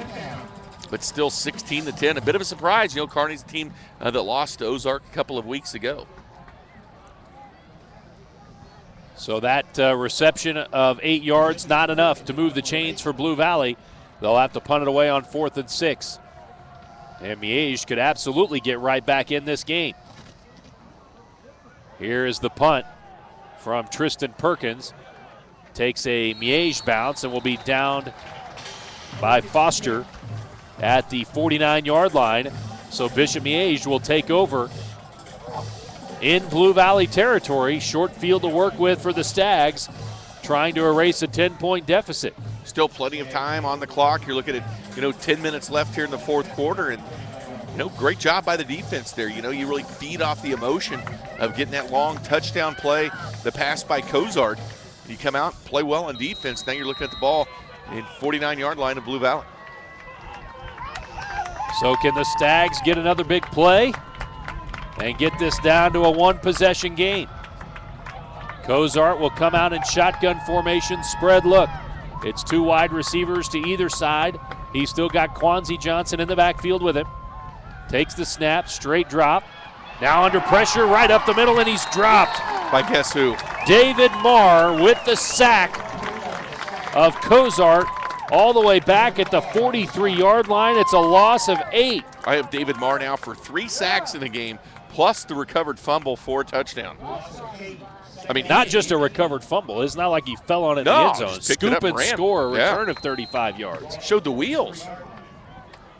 Marr having a brilliant game thus far for Blue Valley. Very impressive. Chris Wiseman of Lee Summit West from that defensive end really impressed me in week 1, but David Marr tonight really shining. 2nd and 18. Back to pass, Cozart. Being pressured, David Marr on the chase. Cozart going to tuck it and get back to near midfield. Now he's going to step out at the 47. It'll be 3rd and 14. And Jay, the other thing about our big play evening is several of these big plays have come in unfavorable down and distance type situations. The 43-yard pass to Parmalee on 3rd and 18. Zimmerman converted a 3rd and 14 for a touchdown. And we've got 3rd and 14 for Miege right here. So these defenses have made big plays, but they've not been great in 3rd and long situations at times. There have been some breakdowns for both sides. 3rd and 14 here, Miege from their own 47-yard line. Quick swing pass to Quanzi Johnson. No breakdowns this time. Dropped for no gain. Cooper McCoy on the tackle, and it will be 4th and 14. Miege, a quick 3-and-out, wasting the excellent field position. God, I'm just so impressed with this Blue Valley defense as they've played all year round. We know they can score points. You think about the Blue Valley teams of Steve Rampy and, just lighting up scoreboards. But this defense tonight and this season, really special for Blue Valley as they're trying to repeat. 8:45 to play. Here is the best punt of the night by far for Russell Gray. Goes over the head of the return man, bounces inside the 5, and it just trickles into the end zone. Boy, bounced hard right at the 10-yard line. Looked like a good chance for Miege to pin Blue Valley deep for the second time tonight. They've had 3 opportunities to pin Blue Valley. They were successful on one where they had the ball tapped down about the 2.5-yard line, and now we've seen 2 touchbacks on punts. But that'll help the average, a 53-yard punt right there. Yeah, it was a good punt, but they gave them a situation there where the punt return team had an opportunity. It was very close, but just didn't come to fruition.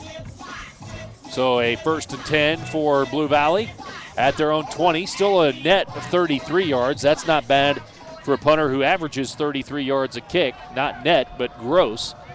So not a bad trade-off there for Bishop Miege having to punt it away.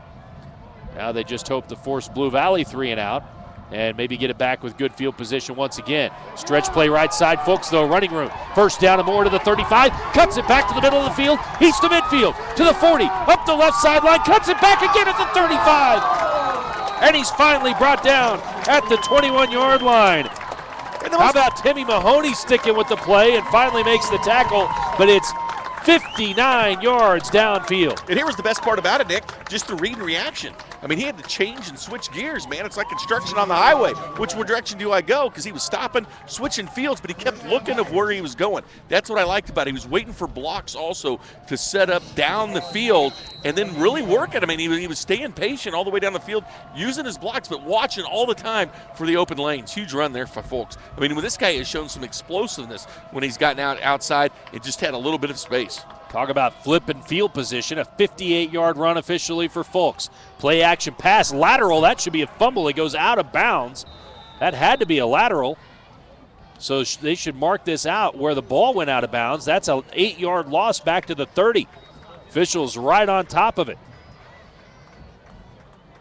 No doubt about it. Zimmerman just kind of fired an errant pass that was not even close to his intended receiver, and it was a lateral. So it'll be 2nd and 18. You know, Blue Valley or Bishop Miege all over that, and typically you'll see that. I mean, they didn't think that Blue Valley was going to come out and throw the football again because Folks goes on that 59-yard run. They're thinking he's tired, so they were geared up more to protect the pass in that situation. Snap taken, handoff to Folks, and he is not going to have much room this time. Maybe picks up 2 to the 28, and it'll be 3rd down now and needing about 16. So we've seen this from the offenses tonight as well sometimes, Jay, where they get a big play and then shoot themselves in the foot on 1st down, and they're just trying to dig out of a hole. That's where Blue Valley is faced with right now. Watch out, 3rd and longs have been big play time tonight. 3rd and 16. 3 wideouts to the left side of Zimmerman as they check the play on the sideline. Ball is on the right hash. They're going to hand it off to Folks. Running room right side. He moves the pile forward inside the 20 and down to the 18-yard line. That's a gain of 10, and it will bring up 4th and 6. I like the play call. It's conservative, but yet it gains positive yardage. You know, if Blue Valley just wanted to get some extra yards, get in field goal range, they didn't decide to go with the pass. Of course, if it's dropped and incomplete, you didn't gain anything. They caught the defense of Bishop Miege off guard a little bit, fully expecting Zimmerman to back up and pass. Logan Bertel is going to attempt a 35-yard field goal. This would be his longest of the season. He's converted on all 3 of his attempts thus far, but the longest has been 29. The kick is up, and it is no good, wide left. Looked like it just had enough distance, but he missed it wide left. So Bishop Miege will take over at their own 20, dodging a bullet. They gave up the one big play of 58 yards to Folks, and then buckle down and make a big play defensively, forcing Zimmerman into an errant lateral that lost 8 yards, and a missed field goal attempt gives Bishop Miege the football back. And not only that, but this is crunch time right here for Bishop Miege. 6:35 left in the game. I mean, you don't have many more opportunities. You have to think you're maybe only going to get the ball, you know, maybe one other time besides this. So you got to take advantage of it, especially with the way that Blue Valley's running the football, able to work that clock. They've got to come down and put points on the board here. Diamond formation right with the ball on the 20-yard line. Cozart sets his feet. He has time. He throws over the middle, right up the seam, incomplete. And I'll tell you what, Cozart has been impressive tonight, but he had a man running wide open, the tight end Adam Novak, right up the hash mark, and he just missed him. It would have come back anyway. Holding is called against Bishop Miege. Not only that, but Novak, those hands. I mean, you saw the play earlier, the catch of the year, in my opinion, looking the ball in and bringing it down, but once again, caught Blue Valley. The safeties on the outside split the seam in the middle. And that's what they're hoping to do with that diamond formation they create, really to confuse those safeties and get them out of position. High school football brought to you by the Kansas City Command. Season tickets for the 2012 Arena Football League season at Sprint Center are on sale now. Call 855-KC-ARENA or find more info at kccommand.com. Proud sponsor of the 810varsity.com Top 25. Football is at the 9-yard line. After the holding call, it's 1st and 21. So Miege, again, digging themselves a hole with a mistake on 1st down. Diamond formation right side. They throw it over the middle. Crossing route is complete, and this could be a touchdown. All the way to the 40, to the 30, to the 20. One man to beat, to the 10, to the 5. Touchdown, Bishop Miege. A 91-yard pass from Cozart, completing it to his receiver, Quanzi Johnson, out of the backfield.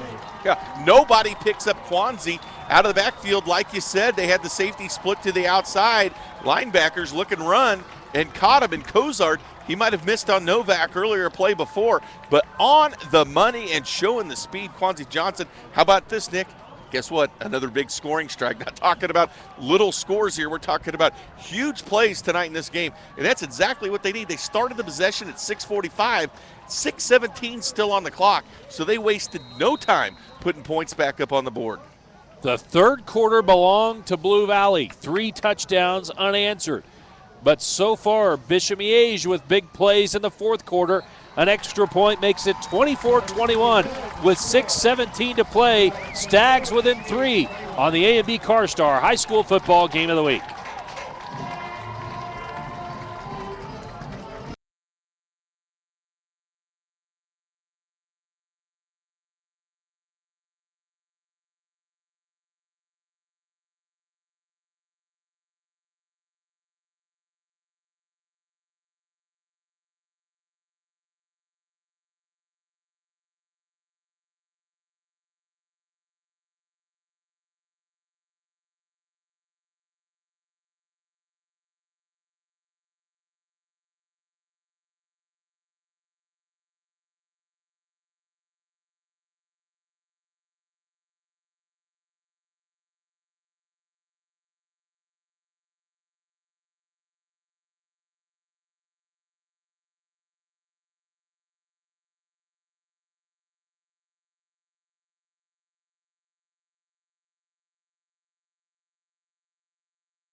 To play in the fourth quarter. Miege with a one-play, 91-yard drive. Cozart missed a receiver on a play that would have got called back anyway. That could have been a big play. And now here on the return comes Blue Valley. And a flag flies as the return comes out across the 20-yard line from Ryan McNerlin. And you think about some almost might-have-beens in this game as well. The trick play by Bishop Miege, that wide open receiver streaking down the field that didn't come, that wasn't complete. So the play after missing Novak wide open, Cozart comes back and puts a ball on the money. Just a simple slant once again. Again, that diamond formation on the right side, just confusing the defense. They lost the running back who was lined up over in that formation to start with. He ran a simple skinny post. The safeties have really been tested in this game. I mean, both teams, the safeties, have struggled at times on those big plays, and that's been the difference, just reading the defense and finding those open seams. But Bishop Miege just wasted 22 seconds of the clock in that last drive. 6:10 to play. Here's a handoff to Folks on 1st and 10 for Blue Valley. By the way, they picked up the flag. I mentioned a flag flew, but they picked it up, much to the chagrin of the Bishop Miege faithful. This Folks run gets out to the 29-yard line, a gain of 4. 2nd and 6 now for Blue Valley. How about the big plays in this game? Game that started off slow. Both teams could put points on the board. Now they're doing more of what they've done all year. Of course, a big defensive touchdown for Blue Valley, really the difference in this game. Handoff Folks once again on 2nd and 6. He spins his way for a first down across the 35 to the 36-yard line, a gain of 7. Moves the chains with 5:24 to go. Blue Valley would love to go on a nice methodical drive and see if they can't take a good chunk of this clock out and extend it back to a 2-possession game. Tim Grunhard with 2 timeouts left in the game. Coach Eric Driscoll 3.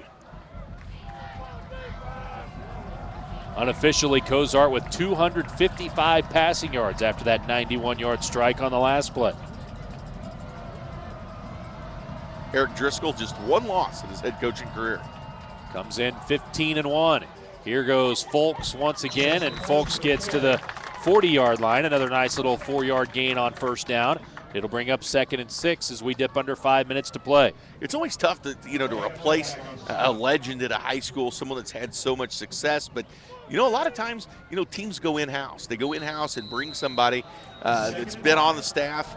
You see this around, and it works in some transitions where a guy that's been there, knows the system, knows what they do well, and you see it working here for Blue Valley. Blue Valley, hard count, then checks the play on the sideline. Not in any hurry. Play clock dipping down towards 5. Game clock at 4:20 now. Folks gets the handoff. Second effort, maybe picked him up a yard to the 41. And it will be 3rd and 5 now for Blue Valley. And you know, Bishop Miege doing a great job defensively against the run. I mean, the way that Folks has ran the ball from the second quarter on has been impressive for Blue Valley, finding those open running lanes. Just a home run threat whenever he touches the football. But, you know, he's the type of guy that could have really drained this clock for Blue Valley, and Miege doing a nice job of not letting him see the crease and go wild. 3rd and 5, big play right here. Can Blue Valley keep the drive alive and milk more clock? Can Miege get a critical stop? They check the play twice. Now they take the snap with 3 on the play clock. Folks gets the handoff. He's hit behind the line of scrimmage, and a second effort gets him a first down. And that's great job Folks. of bouncing off the first tackle and getting to the 47-yard line.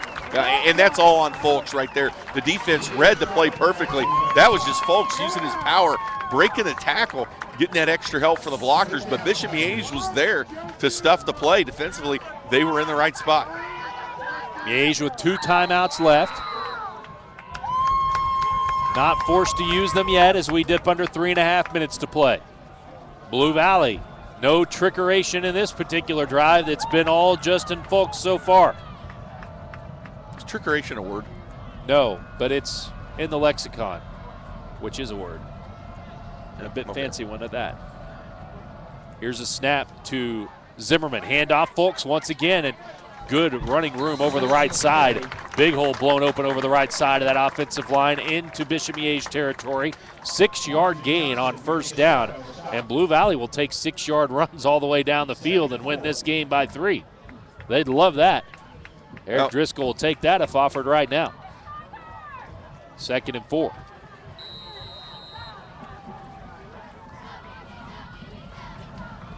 Two and a half minutes to play. Blue Valley 24, Bishop Miege 21. Big plays has been the storyline of this game.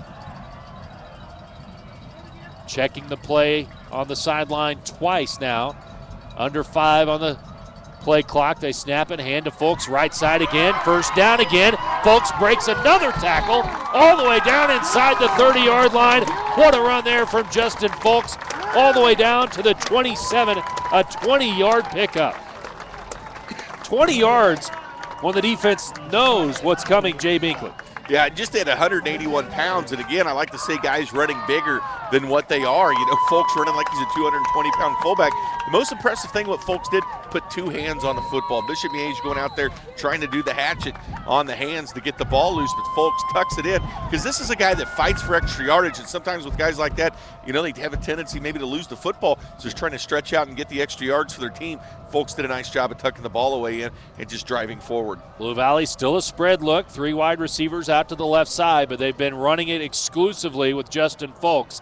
And now they're going to run the play clock down to 1 and call a timeout. Blue Valley will have 2 timeouts remaining with 1:47 to play. Tigers leading it 24-21, a 21-point explosion in the third quarter, staking the Tigers to a 24-7 lead, but 2 great big plays of 61 and 91 yards in the passing game have gotten Bishop Miege within 3 points, but they have not been able to get off the field defensively here on an impressive drive that's been exclusively Folks running the football. Exactly, and that's what they needed to do, and that's what makes this team so dangerous. The fact that they can run the football and they can throw it too. And when you can do both things, defenses just have to change how they play the game. Usually you see the pass setting up the run setting up the pass. But from the second quarter on, it's been Folks and it's been the big play offensively, the passing game by Zimmerman. But keep in mind, a lot of that's set up with great running plays. Don't want to admonish the passing game, but running the ball is what they've been doing.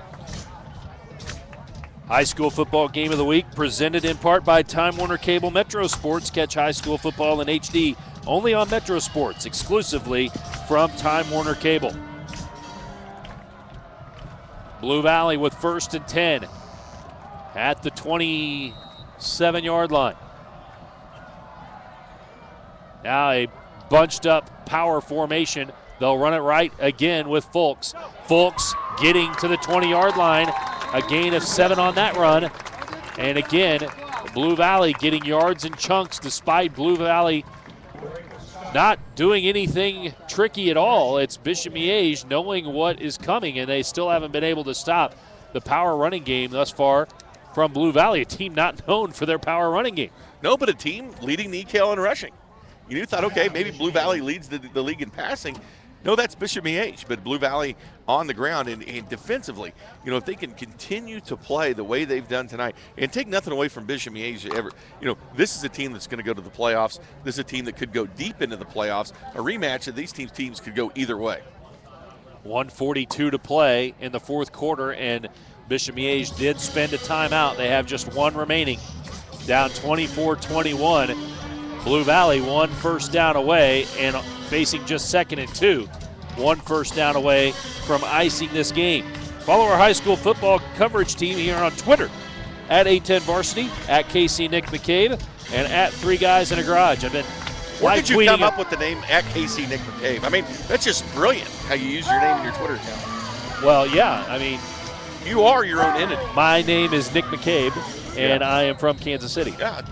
And I do too many different things to go with, like command Nick McCabe. I can't do that. Or just high school Nick McCabe. And I can't do that. So you're saying you're kind of a Renaissance man of sorts?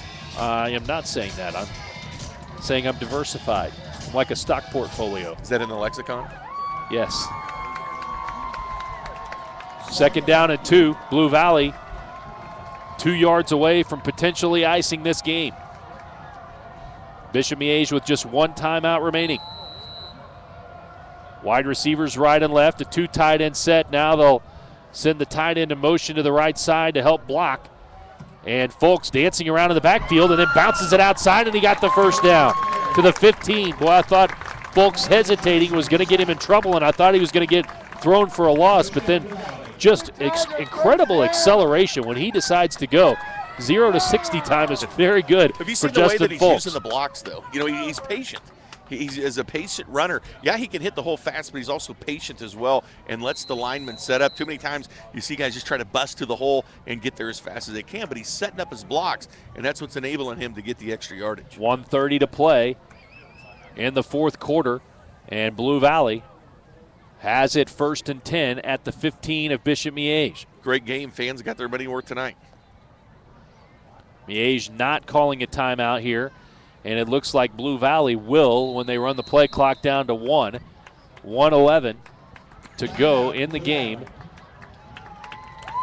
Blue Valley calls timeout. It's a cooler night tonight. You see people in the sweatshirts and the jackets. I mean, fall's here. What is it? Was the first day of fall yesterday, or was that today? You know what? I'm not sure. It's one of the two. Whether or not one of your talents. I know weather actually a little bit. Well, I don't know the seasons. Apparently, that's not my strength. It's around now. Yeah, I know that. But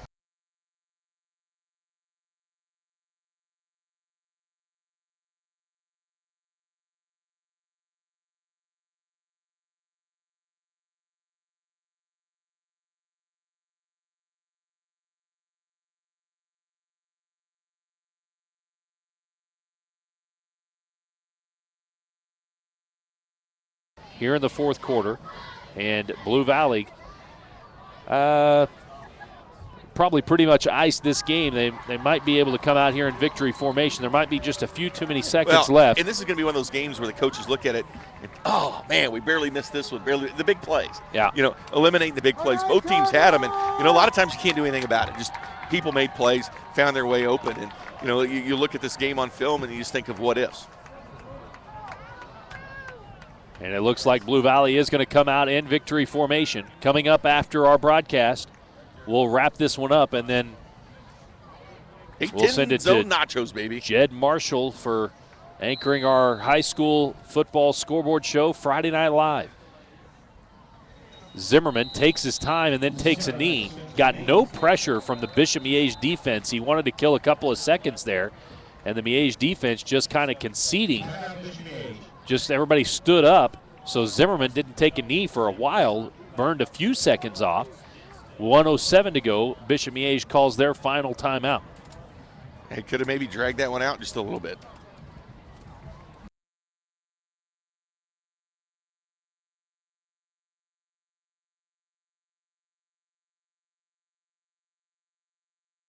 Around the metro. Plenty of scores for Jed and Chad to roll through on postgame. They will join them a little bit later when we get to our next broadcast position.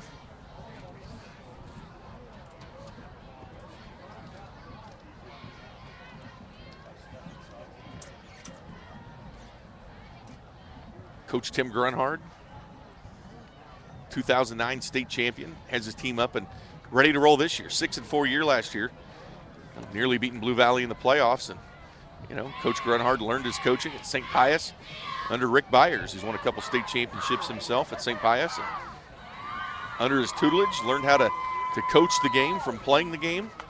Came to Bishop Miege and has put 35 guys to the next level in college football. Can you believe it's week 5? No. We're halfway through the regular season at the end of the night. Slow down.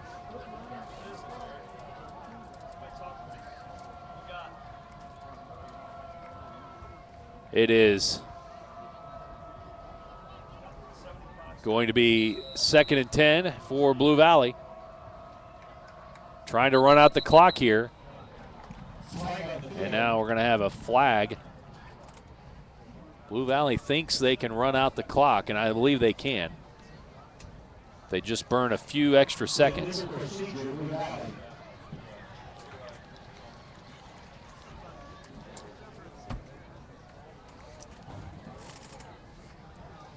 Second and 19.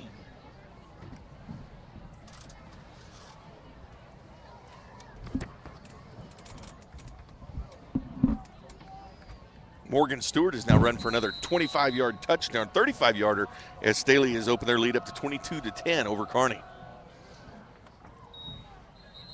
Zimmerman with the keeper. Zimmerman takes a knee once again, and we go under 1 minute to play. Richard Smith on the stop.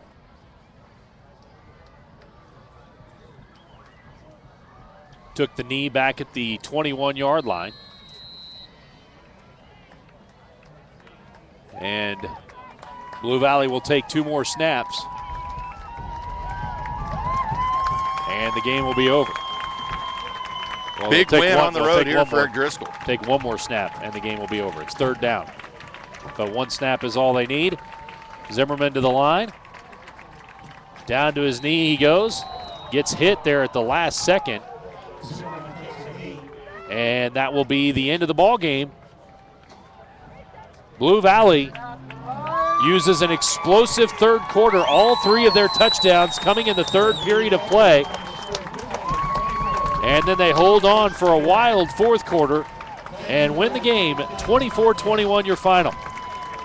Big win on the road for Blue Valley going against the tough Bishop Miege football team. And, these are the type of games here, Nick, as you look at the middle part of your season, kind of the meat of your schedule, you get those early ones out of the way. Now it's time to put things together as you march towards district play at the end of the year with your last 3 games. But, these are the type of games here where you get everything in motion and rolling so that you can build that momentum rolling into district play.